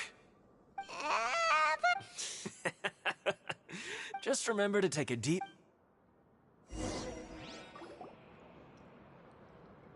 Alright, we've talked to everybody. It sure sounds like they're all pretty happy. That would explain why Risley only had good things to say about this place. Huh. It looks like they're starting to wrap up their conversation as well. Let's go over to them. Of course, Your Grace. I will attend to those matters right away. Okay, then I don't have anything else to add. Oh, you're back. What did you think about this place? Now, note that your opinion will also affect my review of Dugier and the Society as a whole. Wait, I didn't know they were also a part of the evaluation process. It's all right with me, though.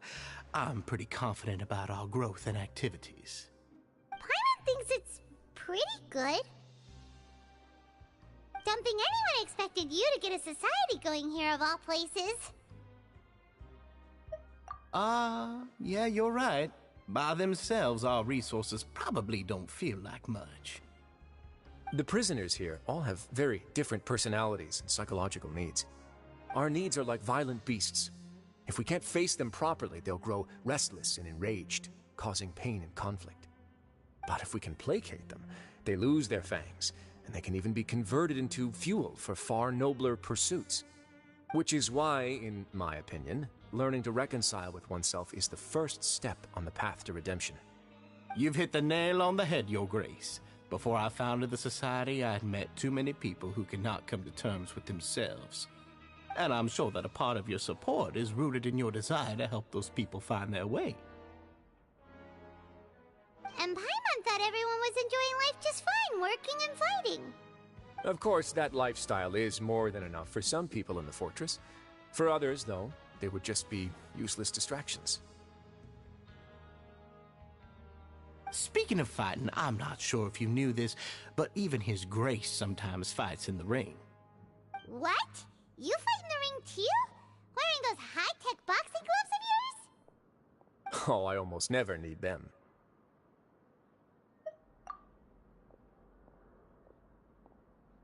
Hey,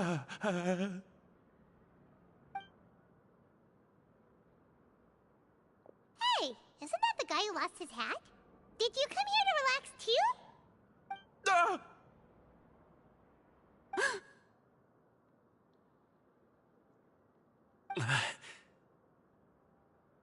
What's wrong? Did you forget about us already? Are you feeling all right?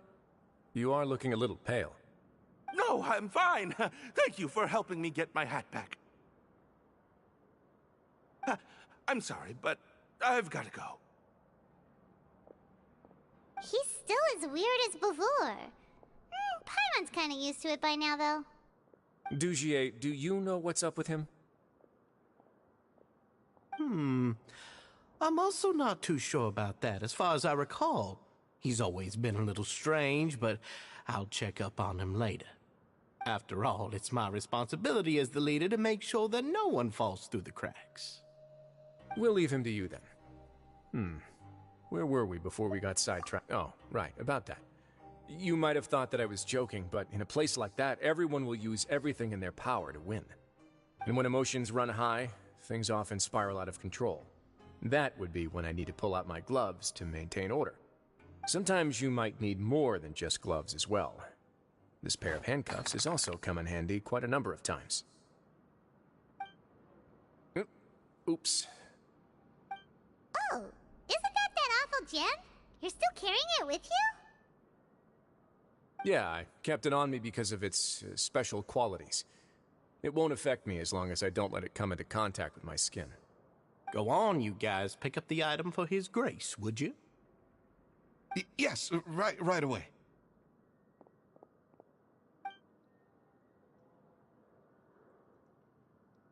That gem shines with quite the dazzling light. I hope it hasn't been damaged. Your Grace, please let me know if there's something wrong with it now.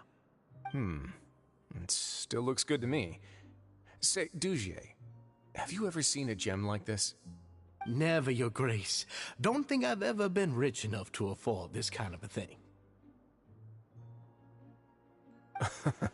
I guess that's fair.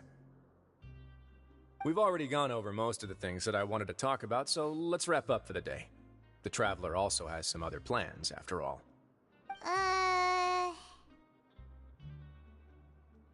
Got it, Your Grace. Take care, everyone. I'll take you to the exit.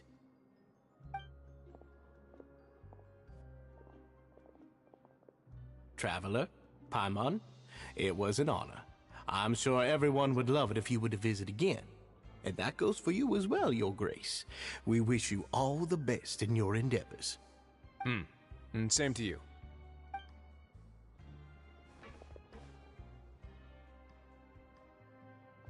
Paimon doesn't think we made any plans for the rest of the day. Why did you lie to him? Well, what's your opinion of the society now that you've taken a look around their headquarters? Paimon thinks it's pretty chill. Weren't you complimenting them the entire time as well? Paimon doesn't remember exactly what you said, but wasn't it something along the lines of there's only one potential problem. If the society does That is. But at this point in time, they're still reducing my workload by managing, and I wanted to see just how much they've managed to accomplish. I arranged for a meeting out of curiosity, but... Dissonance? I'm sure the Traveler has sensed it too. As expected, the whole truth is a bit complicated, so I'll explain everything to you later. I had hoped to take care of it in secret, but now confrontation...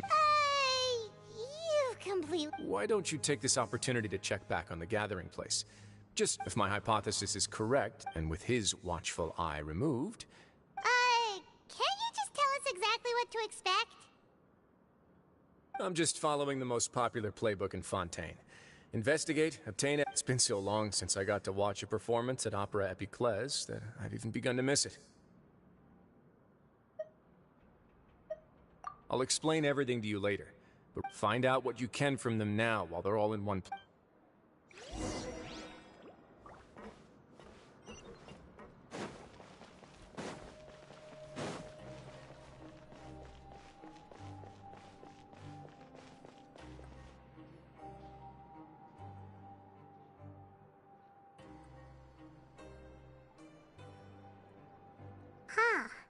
It's just as Risley said. You said you felt there was something off about this. Paimon will do her best to help.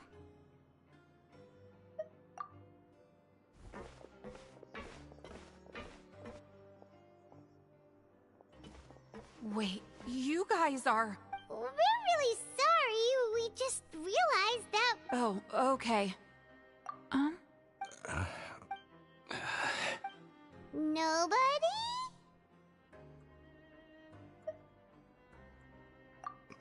It's okay. There's no need to be nervous. We'll just look for it ourselves if none of you caught a glimpse of it. I'll go find Mr. Dugier. No need. We're just looking for something. We can look around for...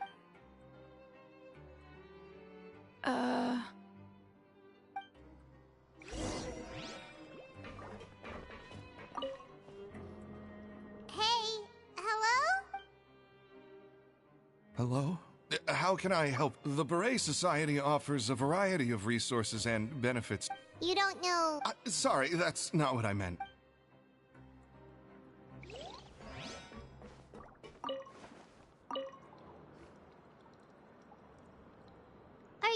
organizing the bookshelves? Yeah, and We weren't thinking about that to begin with, but... Sorry.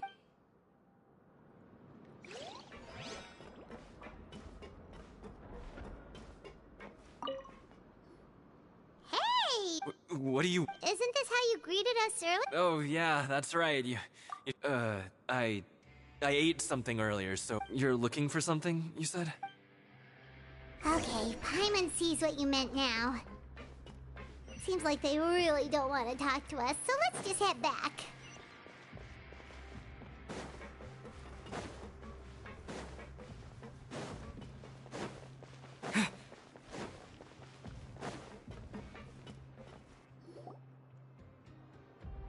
Oh, you're back. How are things at their headquarters? It was as if they had all turned into completely different people. That would prove my suspicions. The dissonance I mentioned earlier was precisely that fleeting moment of fear behind the cheerful facade. Right. He was acting super scared, too. Actually, hasn't he just been acting super paranoid since we first met? And that's precisely why I took his hat. Oh, so the wood... It was you all along! It's because I wanted to figure out what's really going on. I don't believe any of Dugier's talk about unstable mental states. Not too long.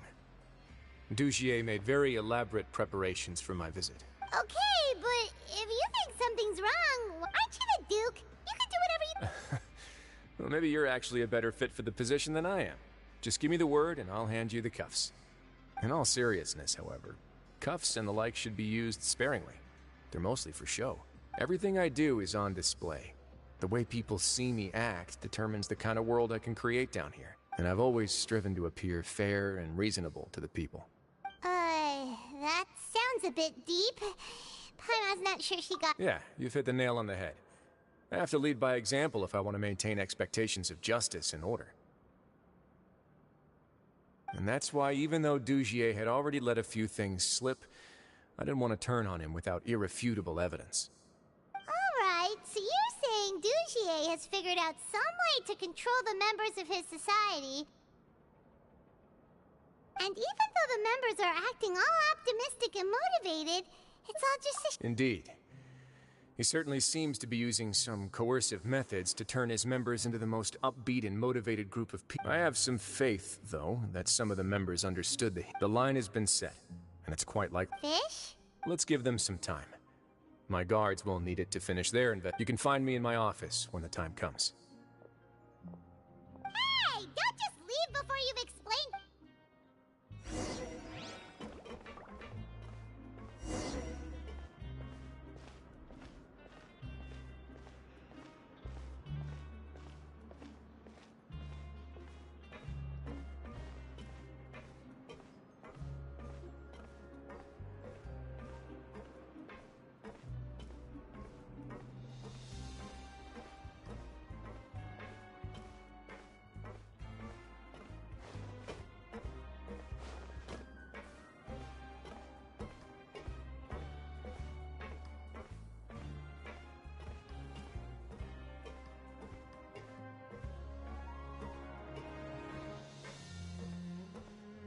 What should we do for our next performance?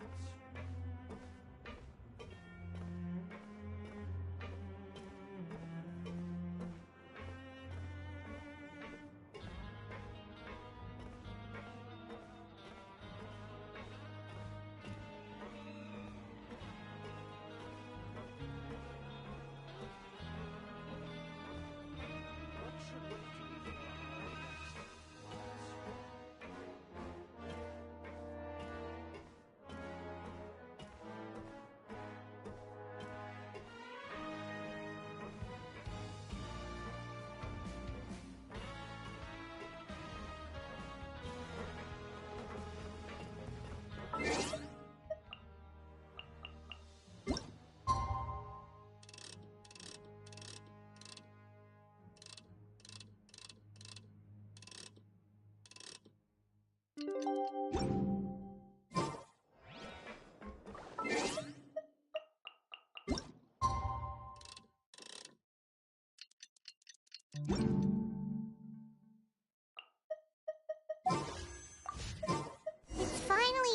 doing. Risley's probably wrapped up his investigation. Paimon has no idea what that guy's thinking.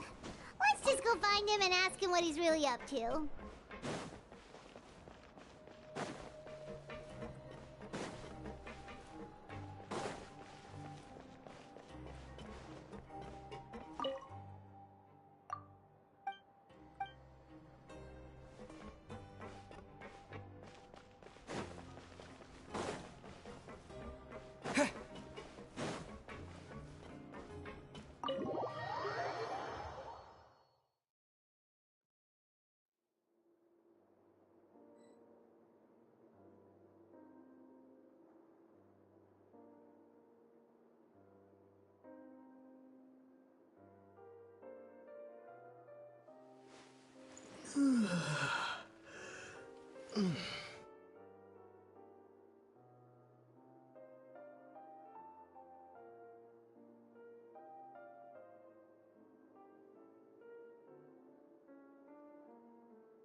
Let's finish this.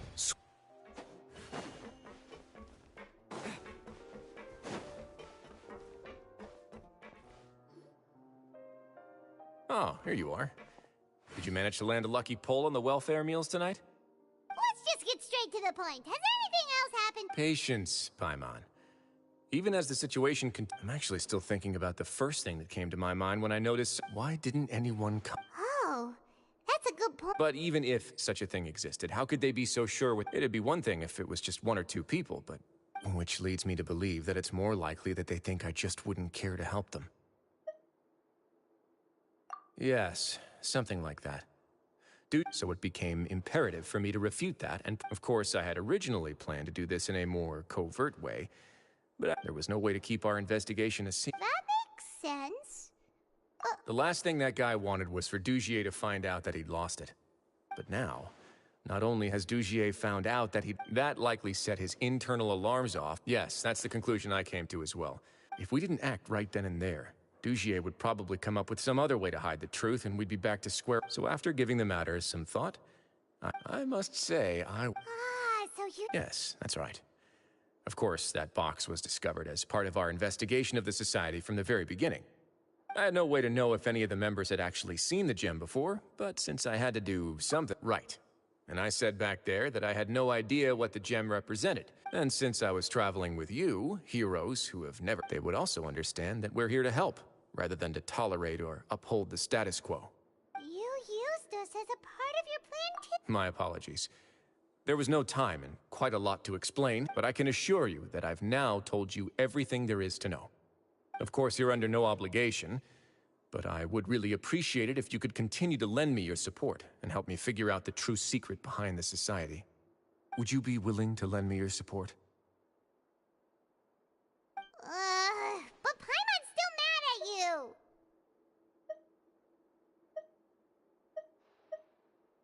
You have my thanks. Now, there are still 2 outstanding matters in our... I've examined one before. There was nothing suspicious about the item itself. The other is the true purpose of the black gem. It's my hope that a brave fish will take my bait. I'll put some music on while we wait.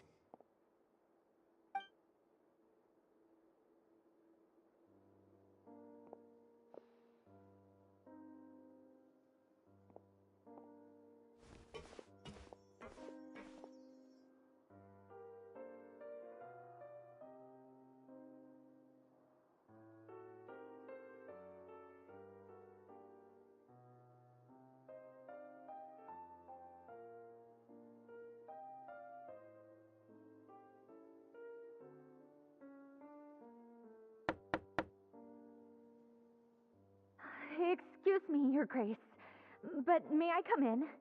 I'm afraid that someone's been following me. Please, do.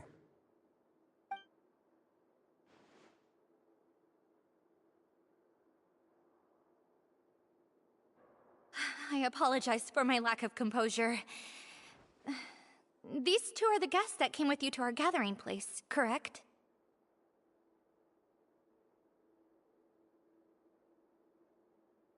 Yes, my lover Fasol told me all about you. Please, help us, Your Grace. He's in great danger right now. Slow down, take a deep breath, and start from the top. What happened at the Society? I'm sorry, Your Grace. I will try. I think I should start from when you saw Fasol last. You mean when we saw him at the gathering place? Yes, he fled immediately, but many members are hot on his heels. Thankfully, he still managed to meet up with me and explain everything that had happened. Now that he's lost Dugier's trust, what awaits him is agonizing censure. Censure? Censure is Dugier's method of establishing control, as well as the thing we all fear the most. Rather than listening to me explain what it is, Your Grace, please, just let me show it to you. Every secret may be found within...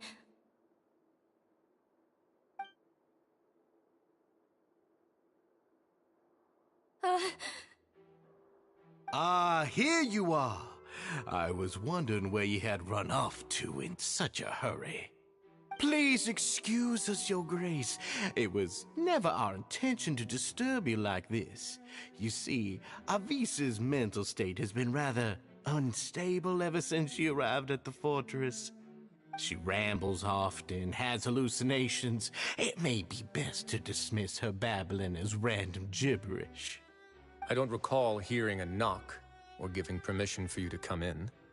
Oh, my apologies. I merely did not wish for Your Grace to be alarmed. Had I not been so focused on recovering her, I would have followed all the rules of etiquette to the letter. So please, forgive my discourtesy. Like we believe you.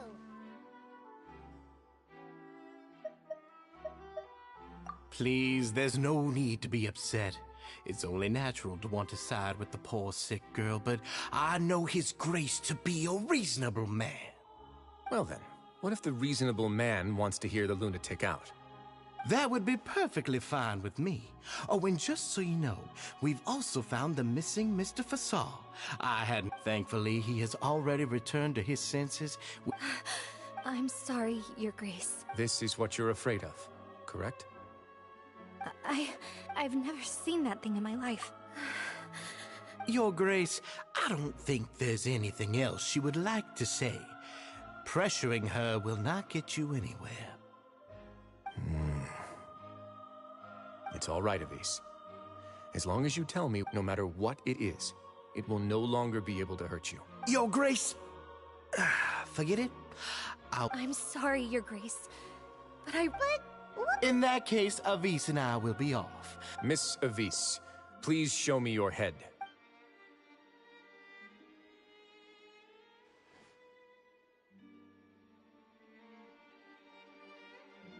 There's nothing there. Your Grace, I know you have longed. The Society has never caused trouble for you or any of them. Why are you doing everything in your power to... I'll do anything for you, as long as you give me the word. Why are you so... Your words bore me. You know the consequences if I find you to be lying. Everything that I do for the Fortress of Meripede. All right, Avis.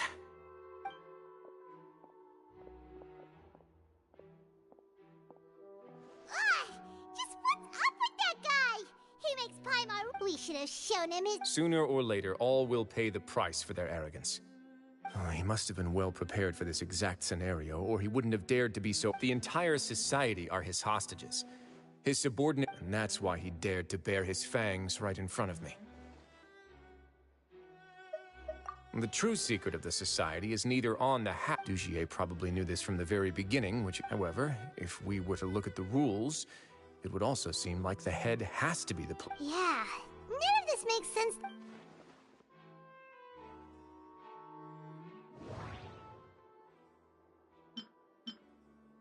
The hats are definitely being used to hide a secret. From the way Dugier acted, he must have known from the beginning. But if there's nothing on her head...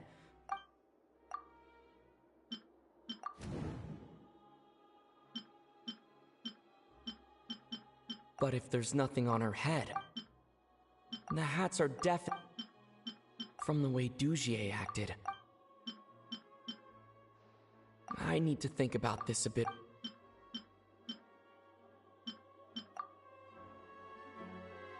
I have an idea, but... Huh? What is it? Tell Paimon about it! You mean this thing? So, she handed a key piece of evidence over to us without Dugier noticing. That would mean that Avis didn't stay silent out of fear. She stayed silent because she'd already given us what we needed. Let me take a look.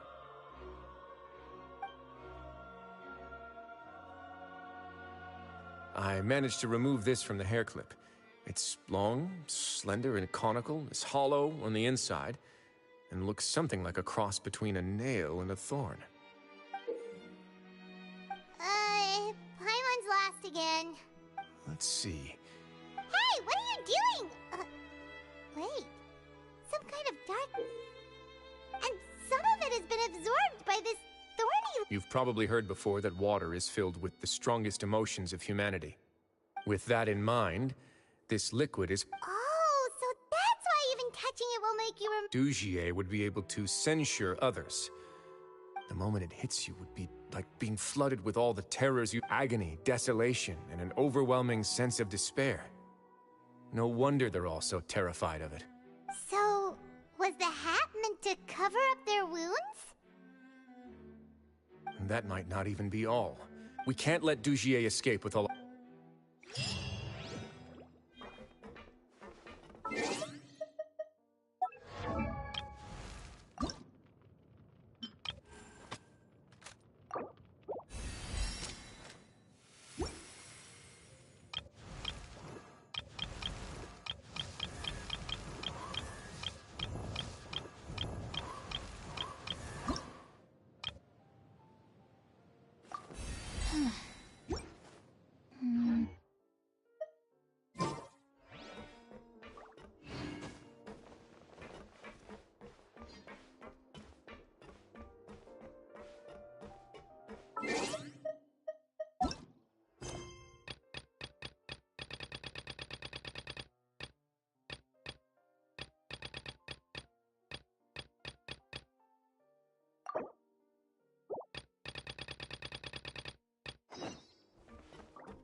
Wow, guess we're here again, huh?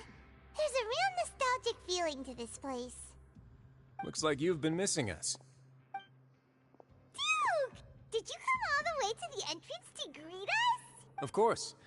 I'm here to welcome you and our dear Miss Charlotte, whom our good head nurse recommended to me. It's an honor to finally meet the much-rumored Duke. Thank you for consenting to my visit to the fortress, sir. No need to thank me. But that said, I shouldn't be the focus. Of course, of course. All right then, this way.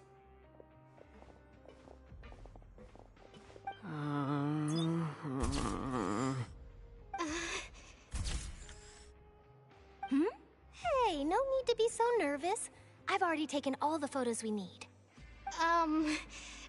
Miss Charlotte, do these pictures really need to be published on the cover of the Steambird? It would seem that Miss Lorvine doesn't want her face to appear beside that of Mr. Jurier, Sir, please don't say things like that.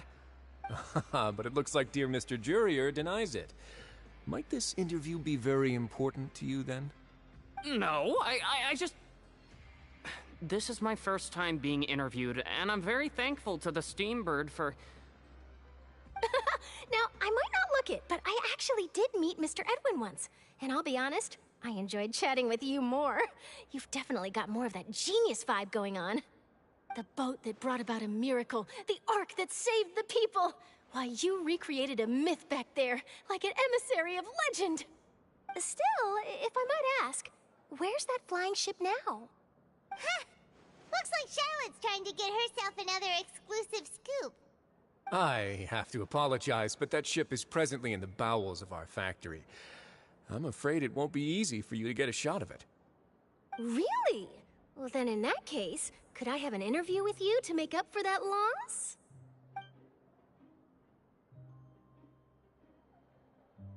You already know my answer, I'm afraid. Best you interview our head nurse instead. Or perhaps you'd like to take another photo of this couple of researchers? Did you really have to use the word couple? Well, then, 2 solo photos will do. Is my hair messed up? Please, someone help me have a look. Things sure are getting pretty lively here. We've seen this kind of thing before. Oh, seems like everyone's here. Would any of you like to try this new drink I came up with? Ah, Siegeween. Hey, Miss Charlotte. Why don't you, take some pretty photos of our head nurse? Sure. Come on, Miss Siegeween. Over this way. Let's find a brighter spot. Sure. Do I have to smile? So, how have things been at the fortress?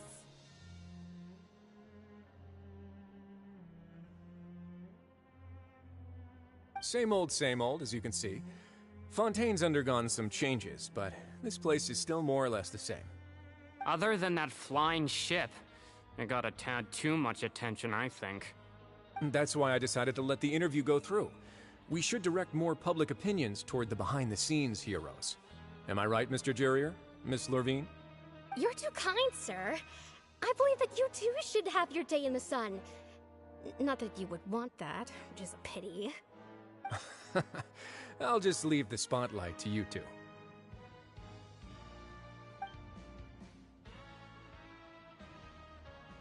I see. Lots of things happened that day, huh? Anyway, regarding that Harbinger, I'm not sure you remember, but his 3 young followers are still waiting for his return. He sure did win them over, huh? I'll tell them that there's good news and bad news.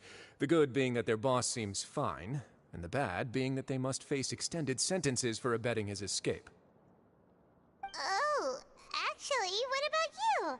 Are things gonna change for you too? What change can there be? The fortress will keep chugging along, and so will my duties. As to what Miss Farina's departure will mean for the nation, and if our laws and governance will be transformed, we'll leave those to the folks in the overworld. Hey everyone, the photo shoot's done. Good.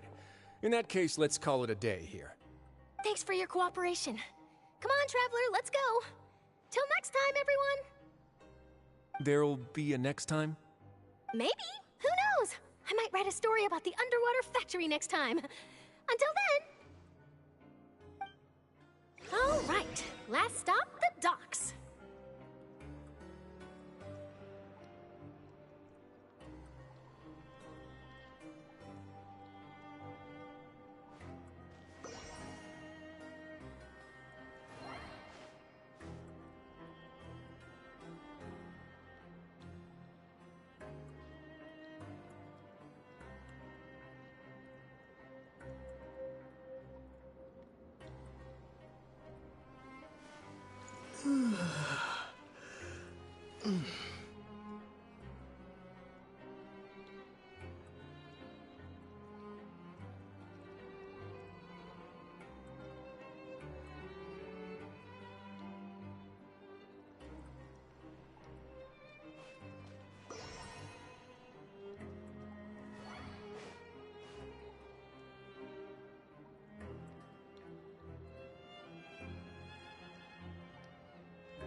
Oh,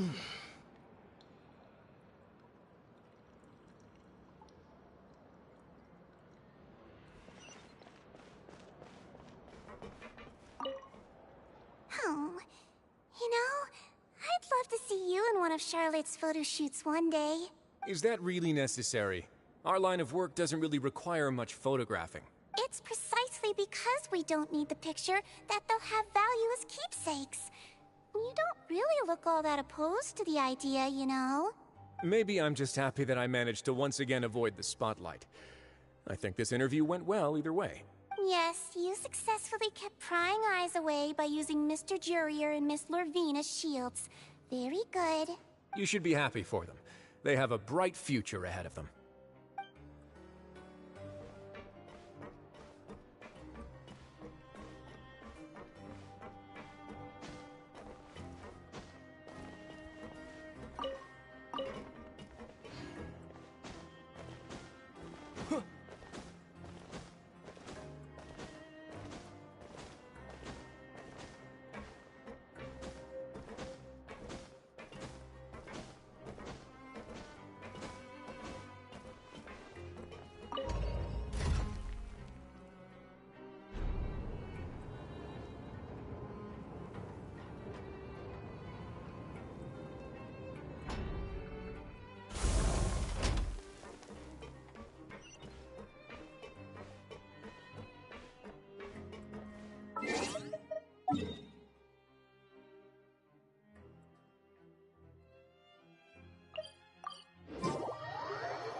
Navia mentioned that she stayed in touch with Linny and the others after working together.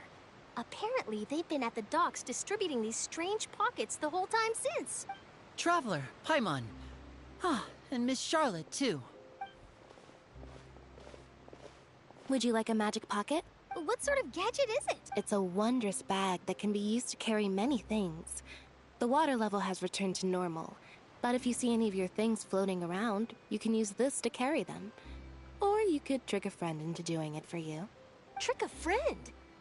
I wonder which of my friends would fall for that. You could just make a friend like Fremine here. Isn't that right, Fremine? Is this what you meant by, I'll help you make some more friends? To be honest, that sounds pretty sweet.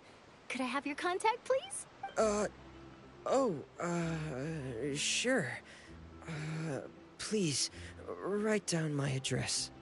Lynette sure is working hard to help Fremine socialize. He was the one who proposed doing this. He even wants to assist in our magic show. Yes, I was planning to first introduce Pear as an assistant, and later Fremine himself. In the future, I think we can leave underwater escape magic to him too. That said, would anyone want to see a diver escape underwater? Oh, it'll work out. Every journey begins with the first step. He'll become a part of our show eventually. Lynette, could you come over? Got it. My, that Charlotte is rather perceptive. She got rid of everyone the moment she realized I had something to say to you. So, how have things been, Traveler? Father says that you did a great deal during the latest events. She's very grateful for your contributions to Fontaine. That's all right. We were more than happy to help. So, what's she doing now? Oh, I guess you haven't heard. Well, after Lady Farina left, Father and Monsieur Neuvillette opened negotiations, during which he gave Fontaine's gnosis to her as a diplomatic gift. A diplomatic gift? A gnosis? Yes, I was quite surprised at first myself. But when I thought it over, there were actually a number of things going for it. It could have been done as an apology for the incident with Lord Child, or as thanks for his help in tying the all-devouring narwhal down. Furthermore, Father did also lend significant aid to Fontaine and Poisson. Well, that's true, but this is a no— I would agree, but I've also heard that it seems that Monsieur Neuvillette has had a significant change of heart regarding the matter. So there's some reason for this that only Neuvillette knows about? I suspect you'll have to ask him about that yourself. Ah, yes, speaking of which, I did see him strolling around the entrance to the Fortress of Meripede a while back. Isn't he real busy and stuff? Paimon didn't think he'd have the time for that. But back to the topic. The gnosis was given to the knave, right? What about Child? They say that he's returned to Snezhnaya to recover from his wounds. I hear that the recent disaster really did a number on his health. That's true. When you think about it, we've had loads of run-ins with the Fatui. To think we'd be allied with them this time. So shocked by such a simple switching of sides?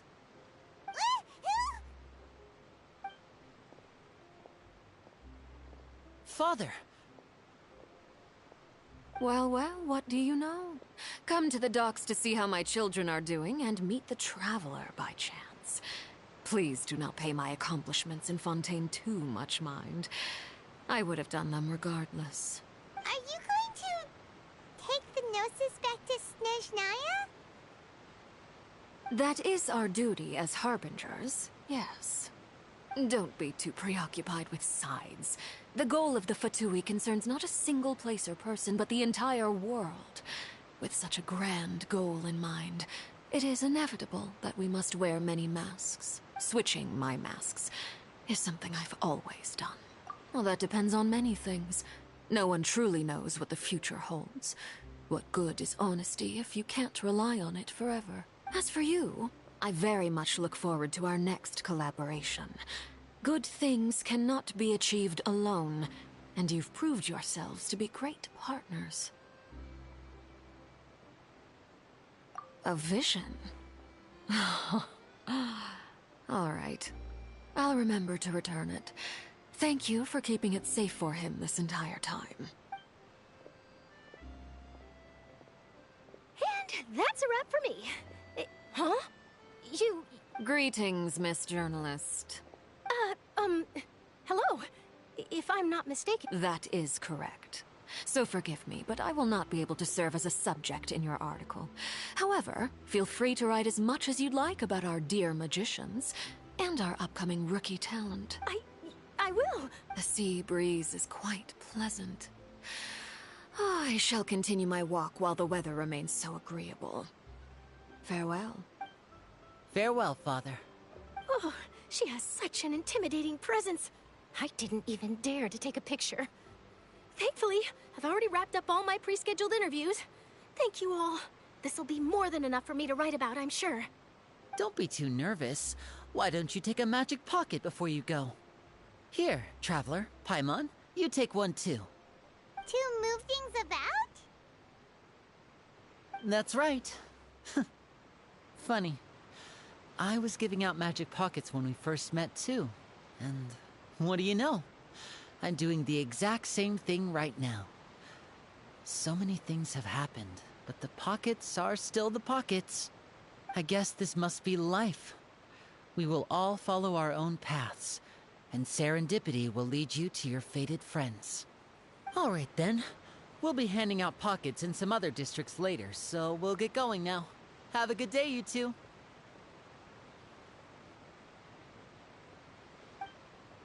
Well, guess he said Charlotte, huh? Shall we go see what Neverlett's doing? As long as he's not so busy that he doesn't have time to chat anyway.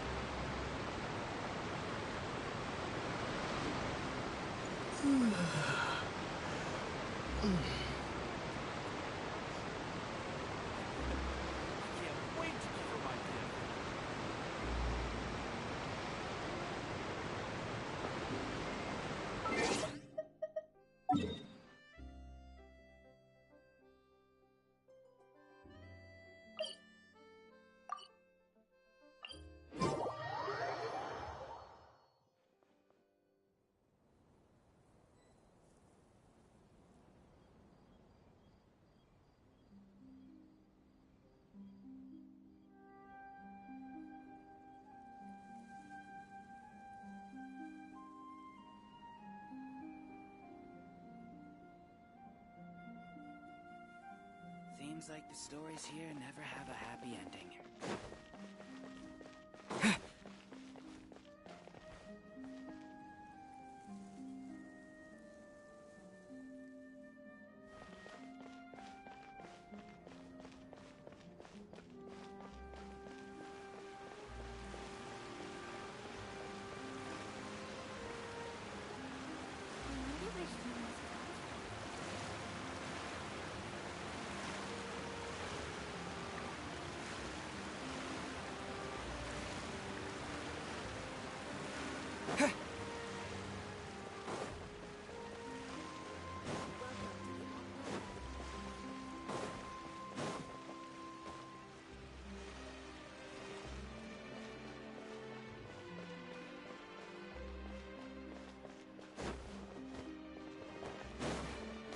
The entrance to the fortress! Ooh, he really is there!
you really are here, Neuvillette. Paimon didn't think you were going to have free time this hour of the day. Really? Oh, I suppose you must have met Mr. Linney. In any case, you came at a good time. I was just considering reaching out to you to set up a meeting, so I may explain some things that I haven't had the time to before. Aw, Paimon's glad that you remembered. Thank you for keeping us on your mind, what with you being busy and all. Alright, let's have it then. How was Fontaine actually saved? The whole business is still quite the mystery to us. It is strange how words can often leave a bitter taste in the mouth when...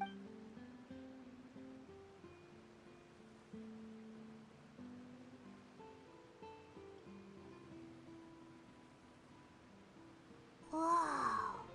So that's what happened? Focalor destroyed the divine throne of the Hydro Archon and restored your power to you, transforming you into a fully fledged elemental dragon sovereign. But Paimon still doesn't quite get what you did to save the Fontainians from dissolving.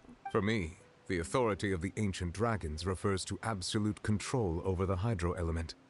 Fontainians were incomplete humans born of Egeria's use of the power of the primordial sea, with constitutions similar to that of mimics. But so long as those primordial energies remain within them, I could use the ancient dragon's authority to grant them true blood, after the fashion in which life was first brought into being on this planet. In other words, when I gave my verdict, Fontainians became true humans, and thus would naturally no longer be dissolved by water from the primordial sea. Focalor must have counted on you to make that decision as well. Your verdict was the key to making the prophecy appear to have come true, while they... Yeah! And in a manner of speaking, Focalor finally managed to fulfill the original Hydro Archon's wish to turn Oceanids into real people too! It seems from your expressions that you still have more things you wish to ask. Ask away. I will tell you the truth as I know it. I have investigated his case along many avenues, and I have learned that he once fell into an unknown chasm when he was young. There, by chance, he awakened the all-devouring narwhal. But whether it be by sentiment or reason, that should not have been enough to consider him the root cause of the disaster. At most, he would have had tangential liability. As for the judgment passed by the Oratrice during the trial, whether it was due to that liability by association, or Focalor deliberately using him to buy time for us on the assumption that he would be able to hold the creature off, I cannot say. Guess Focalor had Fontainians in mind the whole time. In the end, it was thanks to her. Hang on a second. Back when Fontainians hadn't yet become real humans, were the children they had also transformed Oceanids? Life has always flowed like water. Do you recall how... Yeah! Lynette said the fountain is where all the water... In truth, even those couples did not know that such prayers were no mere custom, but instead a form of ritual. Those Oceanids who were blessed within the spring water would later descend as new humans in the coming months. Paimon sorta gets it now. Ask away. I will tell you the truth as I know it. Yeah, about that. Risley said Farina has already left. Ah, Lady Farina. The people are only aware that her death sentence has not been carried out. She abdicated the post of Hydro Archon and left. I related Focalor's words to her faithfully and completely. After hearing them, she seemed neither saddened nor comforted. She simply said that she was tired and needed to rest. Having said that, she then packed her things and moved out of the opera house. Not unlike how an But she's... You need not worry. I will make arrangements to ensure that she will not... In truth, I am somewhat happy for her. The wear and tear on her spirit will, of course, take time to heal. But now that she no longer has to play the role of Focalor the Hydro Archon... What about you then? What are your plans now that you... After Focalor passed on, the Oratrice also ceased to function. This matter will directly affect our trials. After much careful consideration, I've decided... Looks like you're still considering stuff... As an elemental dragon, there are indeed many things that I must do. But this power and this duty, in a manner of speaking, you could say that both were granted to me.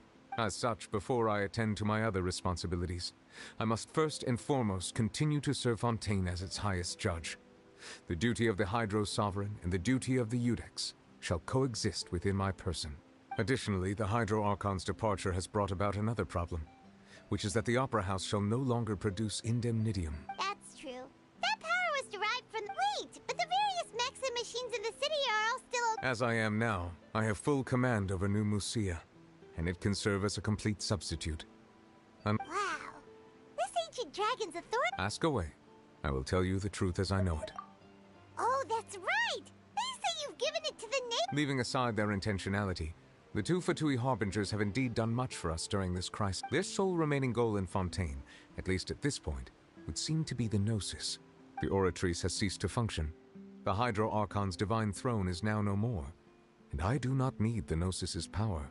As such, it has lost all meaning for Fontaine.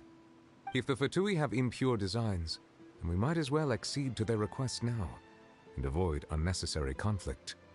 What complicated considerations? Paimon thought you were just... Ask away. I will tell you the truth as I know it. You will soon be heading to Natlan, I presume. I'm afraid that I have little talent as a travel guide. As far as I'm aware, Natlan can be said to be a nation of A nation of dragons? No, I suspect that I would not find myself welcome there. Unlike ancient dragons such as myself, the dragons of Natlan have undergone long years of development and evolution. Large numbers of them have entered a form of coexistence with humanity. Natlan is also the nation of war. War ravages those lands like an undying flame. There is one other piece of information I got incidentally from my negotiations with the Knave that I believe the Harbinger known as the Captain has thrown his hat into the endless ring of war. The Captain. Sounds like a real tough customer. I suggest that you fully prepare yourself before going to Natlan. In the meantime, Fontaine's doors will always be open. Ask away. I will tell you the truth as I know it. Hang on a sec. When we spoke to Linny earlier, we guessed that there might be some reason... No wonder the House of the Hearth is the Fatui's intelligence division. So regarding this specific issue, I was just... In truth, I exchanged some further words with that lady named Skirk after sending you two back to the surface. It went something like this.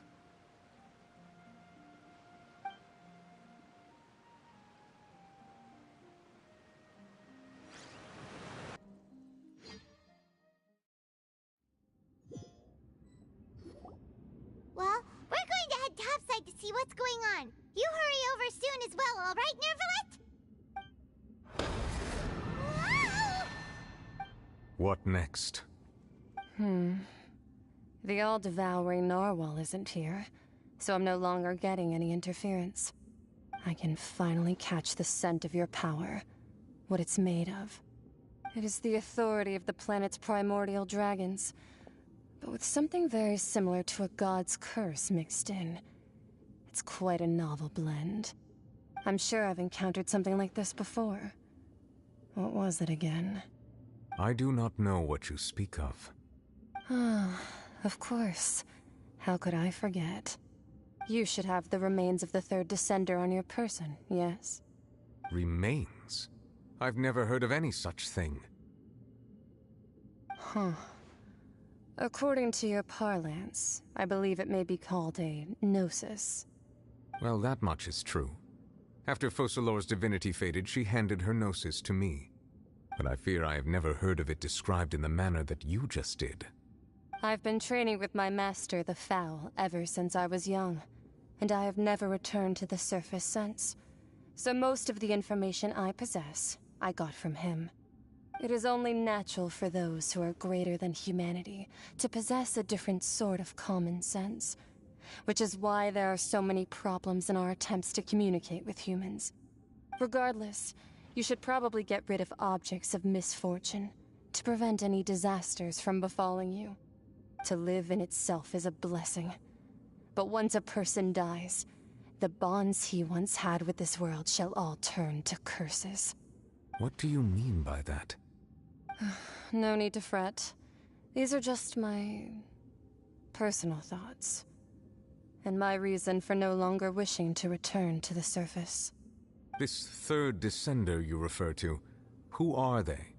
And when did they die? Master never mentioned them to me.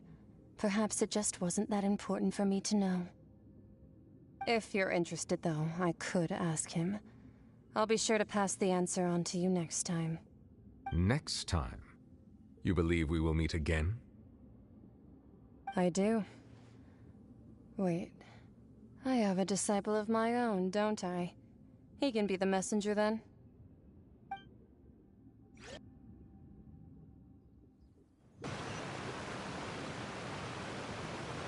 That's what she told me. Whether it would prove useful or not, I wanted to pass that information on to you. The remains of the third Descender?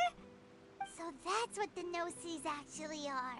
Paimon just thought they looked like chess pieces. How could they be a person's remains? All the same, assuming that there was no misunderstanding or special metaphor at play, that is what she meant to say. And she said that it would bring misfortune and that you should check it, which is why you gave it to the Fatui. If she speaks the truth, then I would simply be putting Fontaine at unnecessary risk by keeping it here.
I had guessed that you might already be familiar with this concept, but I did not expect you to be one of them. That means that the Gnosis, which are exceedingly element-compatible and can even enhance elemental abilities, do indeed come from the third Descender. I wonder, does your body also possess similar properties? Like being able to use elemental powers without a vision! That does sort of count as special compatibility, right? No, let's not think about this stuff right now. It just feels creepy. Comparing the Traveler to the dead third Descender and all. That's what you say, but this topic still feels like bad luck. Once Child recovers, let's get some more answers out of him. Or go look for his master and get the answers that way. I too believe it unwise to make too many blind guesses when information is lacking. The same is true of being at court. Alright. Whatever the case, it seems like the crisis here in Fontaine's over for now. Yes. All of Focalor's efforts were for this moment as well. But she sacrificed herself in the end as a god, and she suffered through all those years as a human. Was that really what she wanted? I suppose that would be the mystery of a god's... I suspect not. But once in a while, I too would guess that if wishes were like the clouds in the sky, they will... Life flows like water, and rain is the final answer. The water levels may sometimes tilt one way or another, but the rain falls fairly upon all. And what, ultimately, is the difference between the rains that fall upon all of us?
Your Grace, we have taken the Society members into custody. They all tried to flee just a little while ago, as if they had received some kind of order.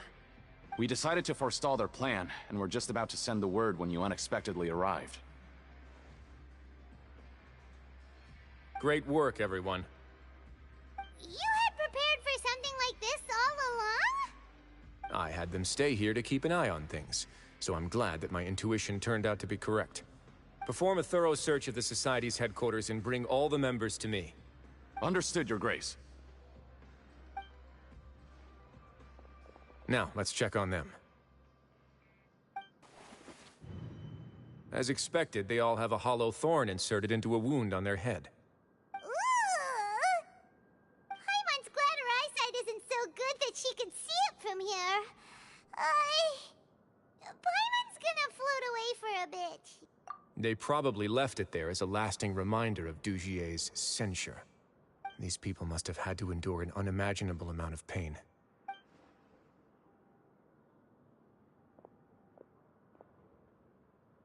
Let's go check out the other areas, too.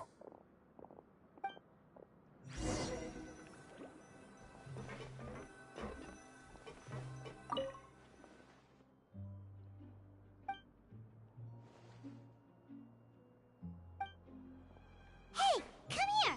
Have a look at this! This is a book that Paimon found in a box next to the bookshelf. Its contents are exactly the same as this book on the shelf. The colors of the covers are completely different, though, and the names of the authors also don't match up.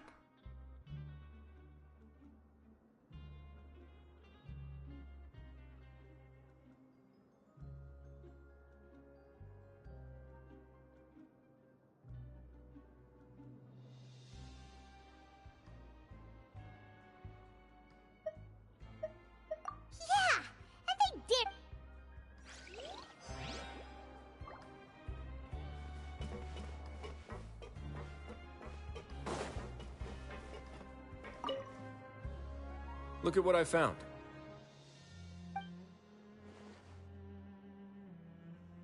This is a surveillance port. With this, Dugier would be able to remotely monitor everything that's happening at the gap. So even if Dugier's not there in person, he'll still always have Indeed. It's easy to become lost in and if any action you take may be deemed a mistake. And perhaps it's better to do less. Or to not. Dugier has already tamed them to his will.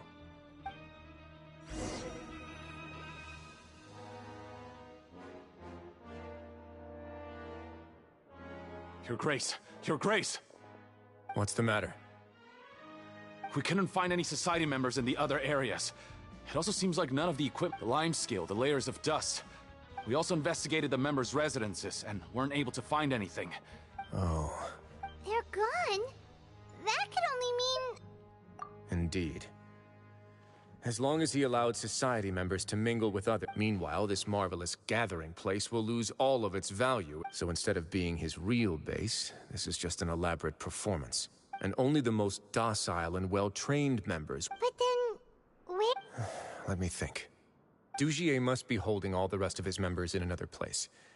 And if the overseer of my... he must be in Dugier's pocket. I'm of the same mind.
Did that person flee here? That's the most likely scenario to me.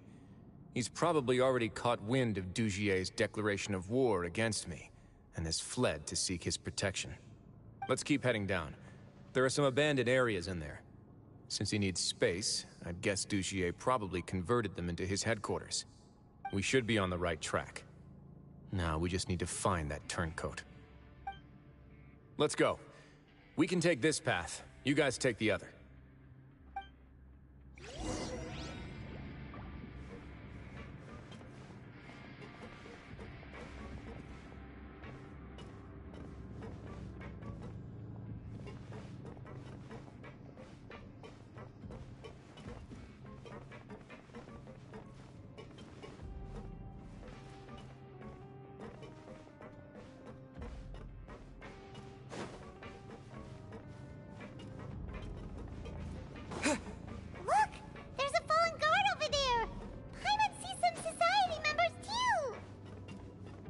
After them. It's rising. Run!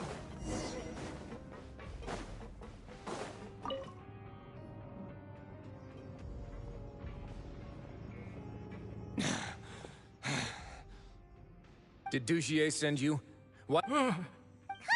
It's time to talk. I will take your cooperation into consideration when it comes. Mr. Dugier, he didn't want this. We were just about to dispose of him. So, in other words, your headquarters should be this way.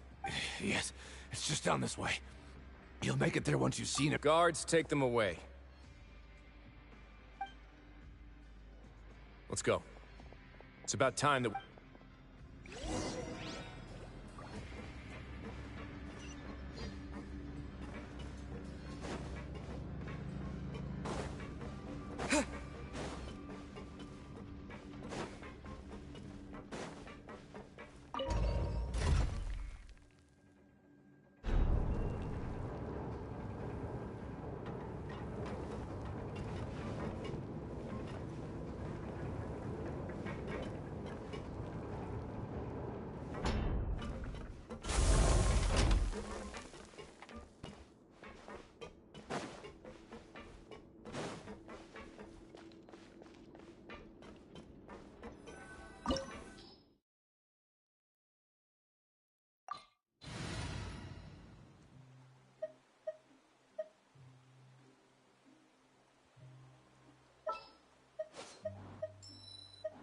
I hear you've got a job for me.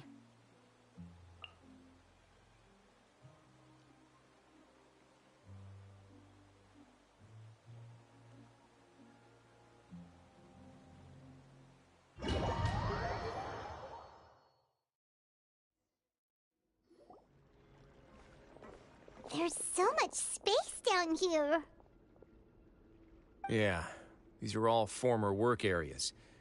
They've been left abandoned due to a lack of funds. There are usually guards on patrol here. It would seem that all of those guards have been bought as well. Stay sharp.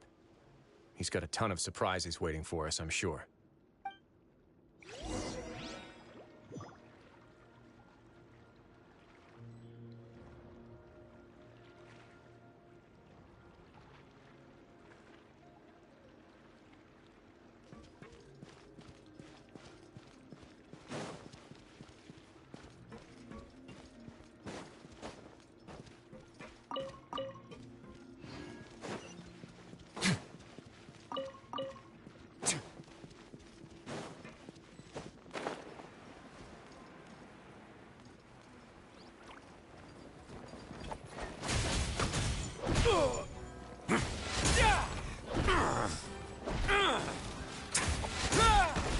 Shine down!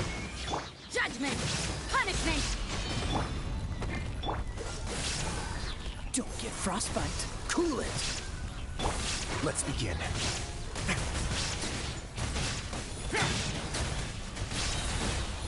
Have a safe trip.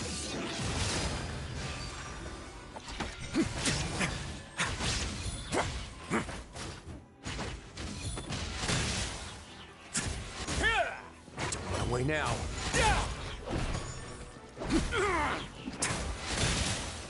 Illusion shattered! Dodge this. Cool it. This moment will be frozen. Yeah! Shiver!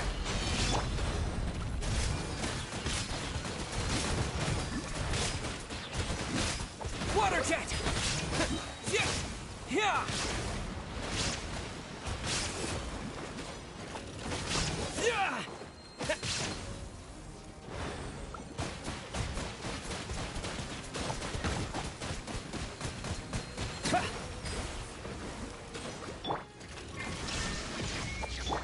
A moment, please. This could get a little chilly.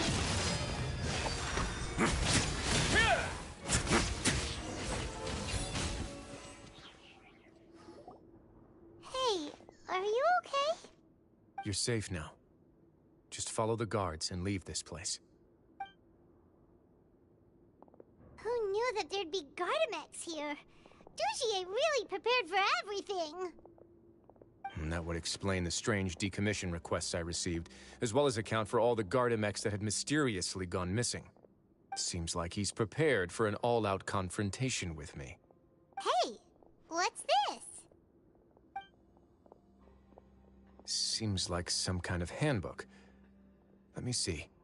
Ah, this should be the Society's real rules book. It lists all the rules that they're expected to follow.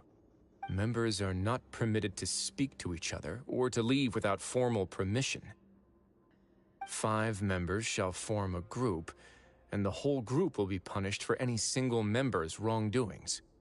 Anyone who reports a fellow member's misbehavior shall be rewarded with food and water. I see. so it's much as I expected. But that's just cruel and unreasonable. To obtain food and water, prisoners are forced to snitch on others, and in the process cause pain to those around them. To avoid punishment, they learn to stop talking with one another. This leaves the wounds they've already received to fester, however, and so resentment builds until every prisoner has become an island.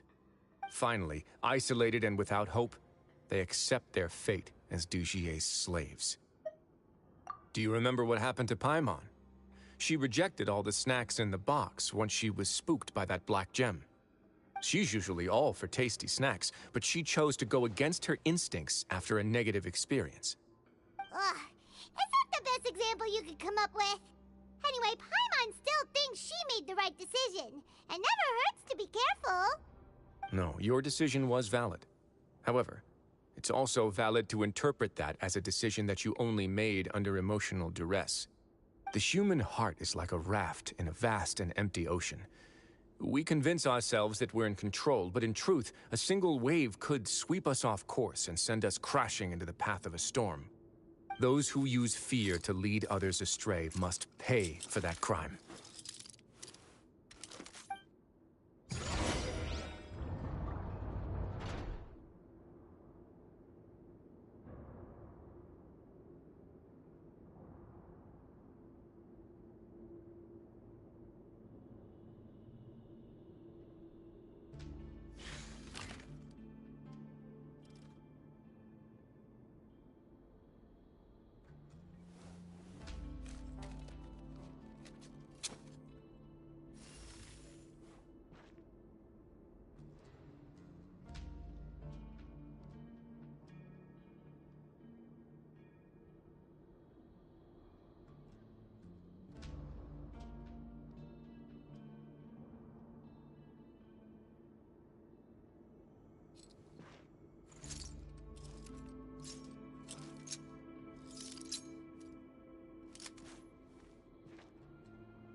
Have you ever seen these stickers on my back? Do me a favor and take them off.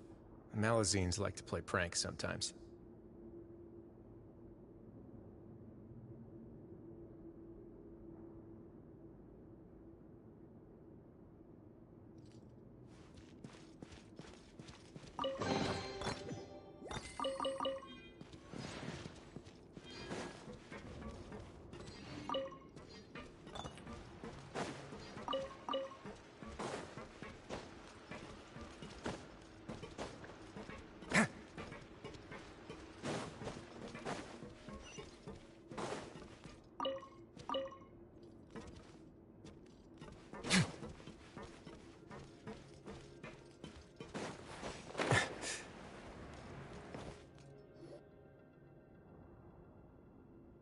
If I'm not mistaken, the space ahead should be the central area of this place. Rather than confront Dugier, I think it's more important right now for us to You guys should wait here. We'll try to open the door and check out some other spots.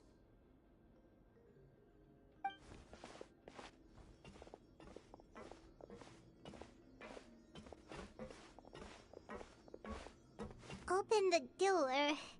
Would we have to do something to this mechanism here? Paimon doesn't get it at all. Forget it. Paimon's just gonna do...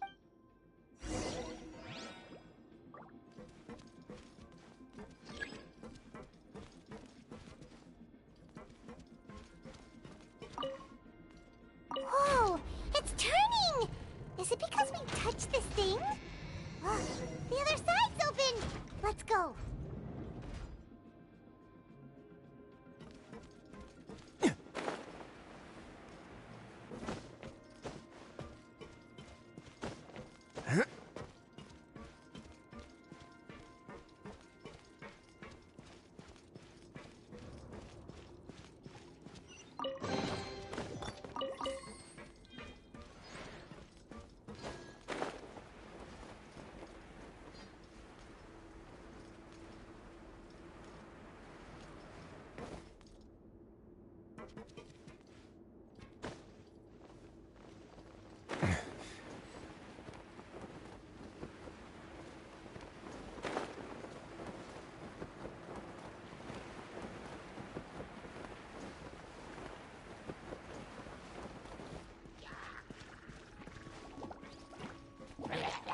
Let's begin.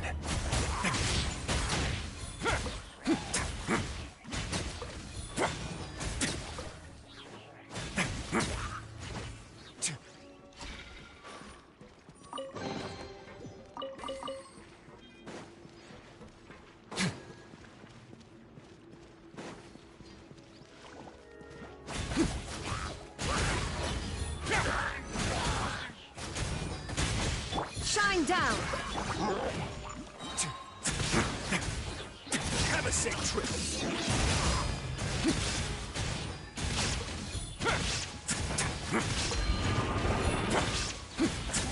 Not bad.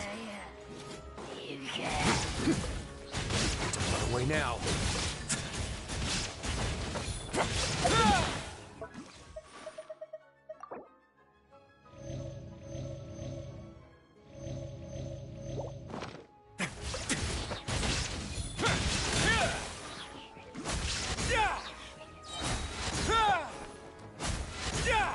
Stay cool. Face your guilt.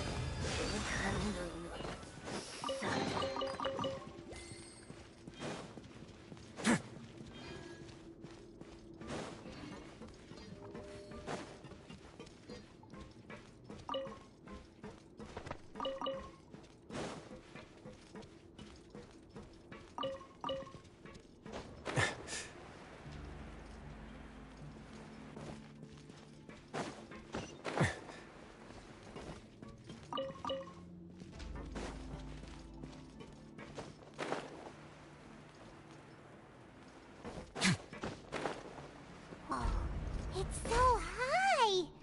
We're not gonna have to climb all the way up, are we? Activate the mechanism in front of us first, just like before. Let's see if that changes anything. Looks like there's a mechanism that's gotten stuck. It won't turn alongside the others. Is there something we can do?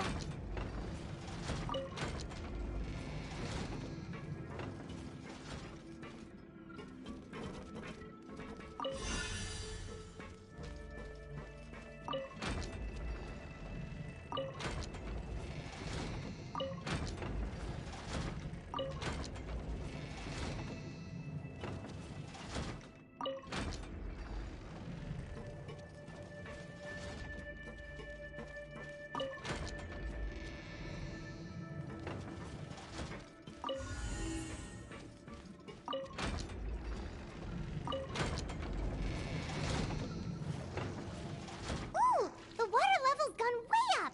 So that's how we'll make it to the top.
There's no escape! A moment, please.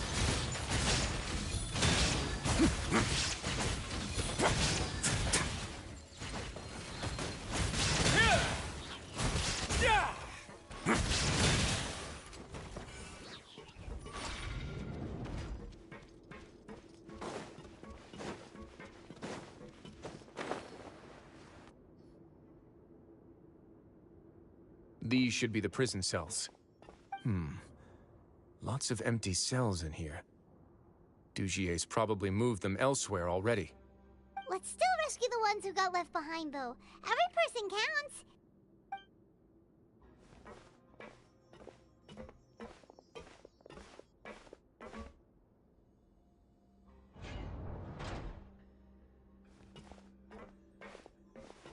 Hey, it's all right now.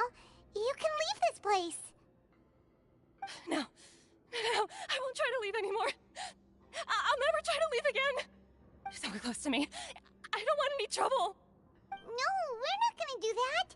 Please calm down. We're not bad people. We won't be able to get through to her right now. Not with the stress response in the way. I'd also guess there are many others here who are more or less like her. Let's let the guards take care of them for now and keep pushing. All right. Let's search for an exit first.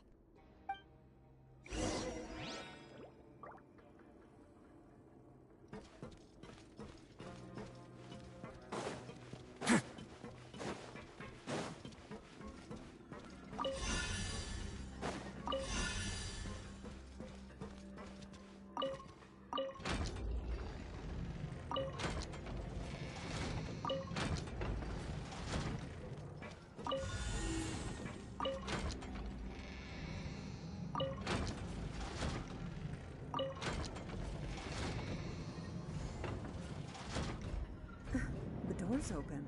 Huh. Maybe it's His Grace. I'll go take a look. I leave this area to you. Understood.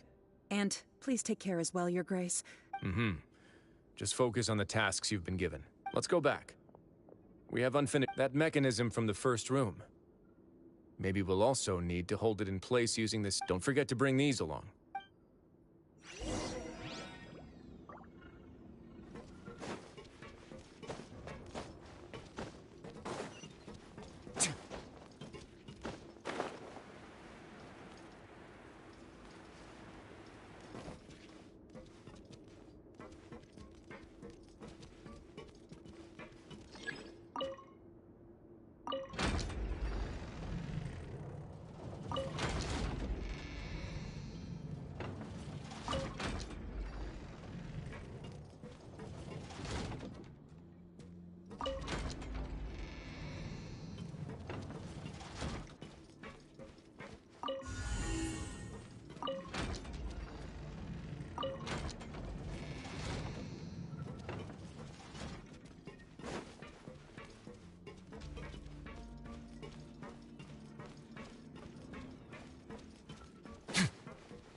I must confess to being furious. To think that there are still some of you who find it permissible to spit upon our rules. Remember their names.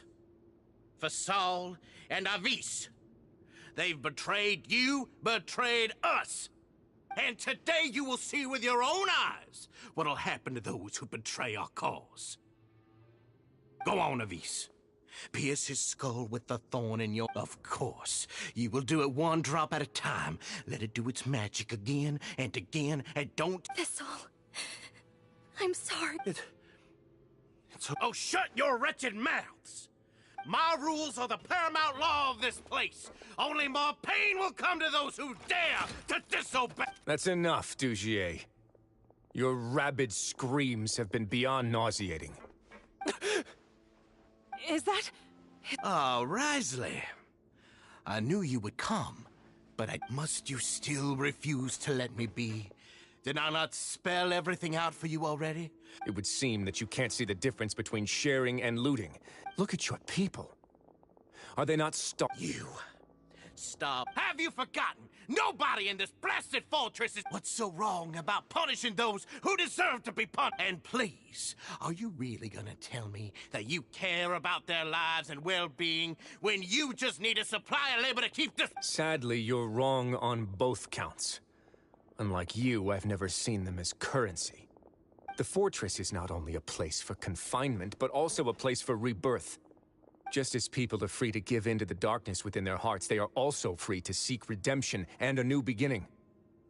Our bodies have limits, but our spirits will always remain free.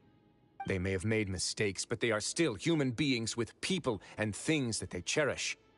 And most importantly, they should always retain the freedom to choose their own path once they've reflected on their past misdeeds. But you're destroying their spirits with fear, taking their freedom away so that they'll become slaves who will never again feel or think. And you say that's what they've always deserved? You are nothing compared to them. He's really mad. You think me arrogant, Risley.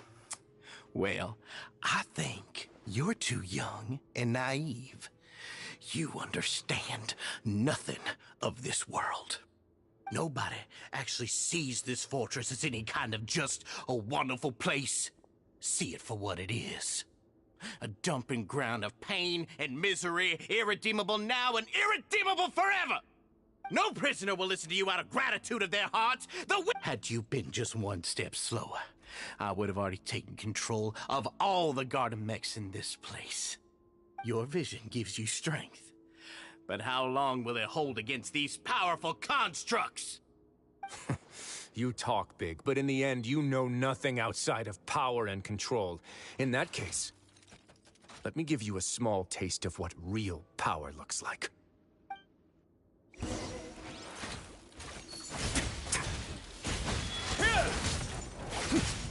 Let's begin. Illusion shattered! Dodge this! Oh, so sorry. Judgment! Lights out.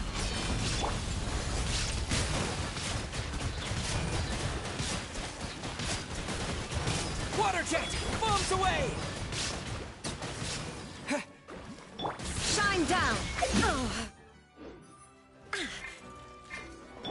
A moment, please. This could get a little chilly.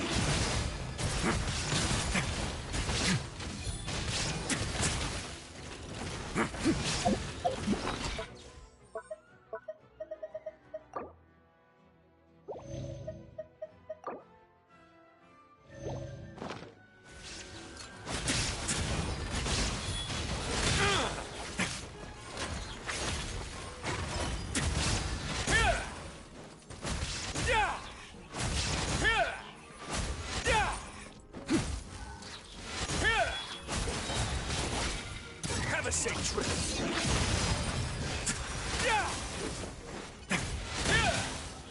Illusion shattered! Yeah! Punishment! Freeze!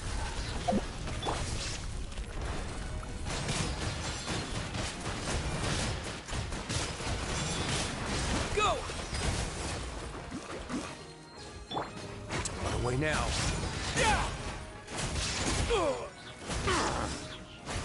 Not bad.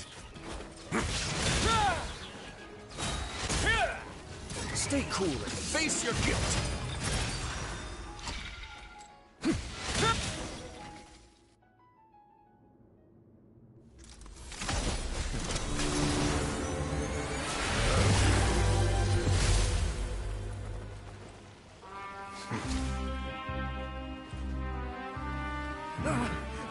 If you think fear can control everything, well then, terrify me. Don't high road me. You're just another crook. And it's time you got treated like one.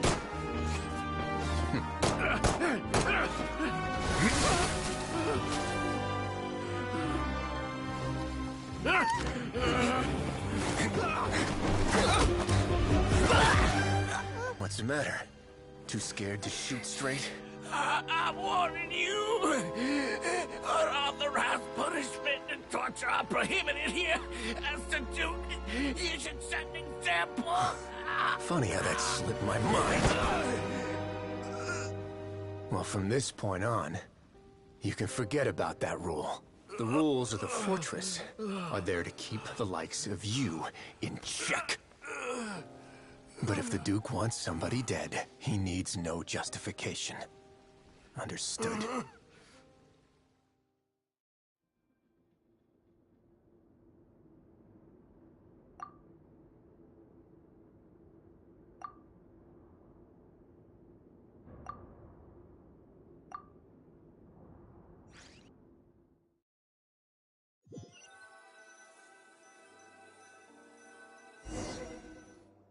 Sorry for taking so long. Did I keep you waiting? No, not at all. Paimon didn't know you were so considerate. If you ask me, I'd say I actually feel very helpless. There's no way that I could truly empathize with the fear that the members felt every day. I could comfort and compensate them all I want, but it might still not be enough to repair the damage that has been done. I have to take responsibility for it, as does the fortress. Yeah, it's the least that we could do. So, do you have a plan for how you're gonna deal with him yet? Oh, Dugier? I've already got an idea. For now, I think I'll do nothing. Huh? I think it's a very fitting punishment for him to have to imagine the sorts of punishments that will soon be coming his way. He'll be left in the dark with regards to both the dates and the details of his punishment. Of course, that's not to say that I'll be letting him off scot-free. It's not often that I actually get the chance to be creative with my punishments. I'm going to talk to the members of the society. He'll get a chance to experience everything that he's ever inflicted on them. Paimon didn't know you could also be so harsh. Looks like she should watch her tongue when she's around you in the future. Why do you think I'd do that kind of thing to you? You offend me, Paimon. Anyway, jokes aside, thank you so much for all of your help. There's still a lot for me to take care of, so... How about this? I'll treat you to a meal in 2 days at the Coupon Cafeteria. We should have a better handle on things by then. No, Paimon... Don't worry, it won't be the same old welfare meal. I'll make the necessary arrangements. Oh, then you've got yourself a deal!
Ah, you're here. Paimon never forgets about meals. Even if the traveler forgets, Paimon will remind him for sure. That's not what Paimon meant at all. Risley, you got what Paimon meant, right? I'm a little confused, actually. Hey, not you too! Jokes aside, I've got some good news. After taking a look, the doctors have let me know that it shouldn't be too difficult to extract the thorns, which means that everyone should be able to recover after a period of rest. As for their mental recoveries, most are making good progress as well. We've added a few who were more severely affected to a special observation list. You sure got everything taken care of, Risley. I try my best. After all, it's my duty to take care of everything that happens within my territory. Please, go ahead. That's a bit of a long story. I once had a similar experience. It had to do with the host family I lived with as a child. I was an orphan, adopted by a couple with a great deal of love in their hearts. I had many siblings, and we all adored each other.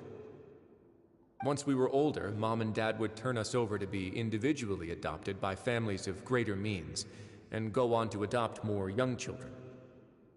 They were perfect parents. Or so I thought. And then? And then, I found out we were merely raised as livestock. Once we had reached a certain age, our parents would bring us to the market for sale. All children that were sold would leave the house, and nobody would know what became of them. As for those who didn't sell, they were merely disposed of. Did you know I once considered myself an extremely lucky child? And all of my friends, all of my siblings, they all felt this way as well. I was also not the first to find out about the truth. All those who found out before me were simply added to the disposal pile. I could never shake the feeling of irony every time I juxtaposed their tragic ends against our parents' adoring smiles.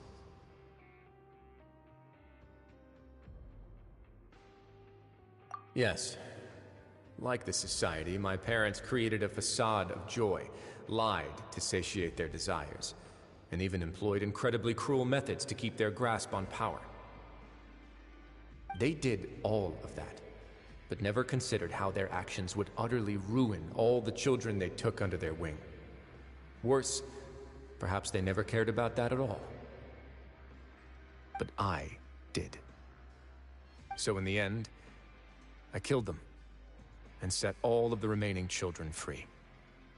I was convicted for my crimes and exiled to the fortress of Meripede. My methods were extreme, yes, but I was still a teenager at the time. I'd been betrayed by those I trusted most, and I didn't think that more moderate ways would solve the problem. My doubt and helpless anger pushed me forward until I got what I deserved. It's all right. You don't have to tell me what you think. I've already committed to this path, regardless of what anyone may say about it. The least I can do is to make sure that the same tragedy will not happen again in my new home. Sorry to disturb you, everyone. Oh, it's Avis and Fasol! Are you two feeling better yet? It was all because you arrived in time. I managed to escape unscathed. We came here on impulse today, because we were hoping that you'd be able to lend us a hand, Your Grace. Please, go on right ahead. I'll do my best to help. Within reason, of course. It's... I'd like to be wedded to Avis here at the fortress. You're getting married? Yeah, we met each other through the society and both felt, but even during our time there, we never doubted each other. We always believed that Dugier was manipulated. And after this incident, we've come to believe that we've found the one for the rest of our lives. You could say we managed to make the best out of a bad situation. He didn't abandon me, and I didn't forsake him either. But we're still both prisoners. And we also aren't sure if the fortress is the best place to host something so celebratory. So we are just wondering, is our request a bit too out of line? You're right in that the fortress has never hosted a wedding before. But that's no reason to say no, is it? I'll help you make the arrangements. If you need anything special shipped in from the surface, just say the word. Oh, we can't thank you enough, Your Grace. We are actually also planning to stay here after the conclusion of our sentences. Yeah, we've already made tons of special memories here. So now, it'd be too hard to leave. And we have full confidence in the fortress's future with you at the helm, Your Grace. Your trust is the highest form of praise. Hey, loosen up a bit! Shouldn't you be the happiest man in Teyvat to hear that people would like to stay of their own free will? Yeah. I'll always take a genuine expression of faith over any obligation to obey.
This realm is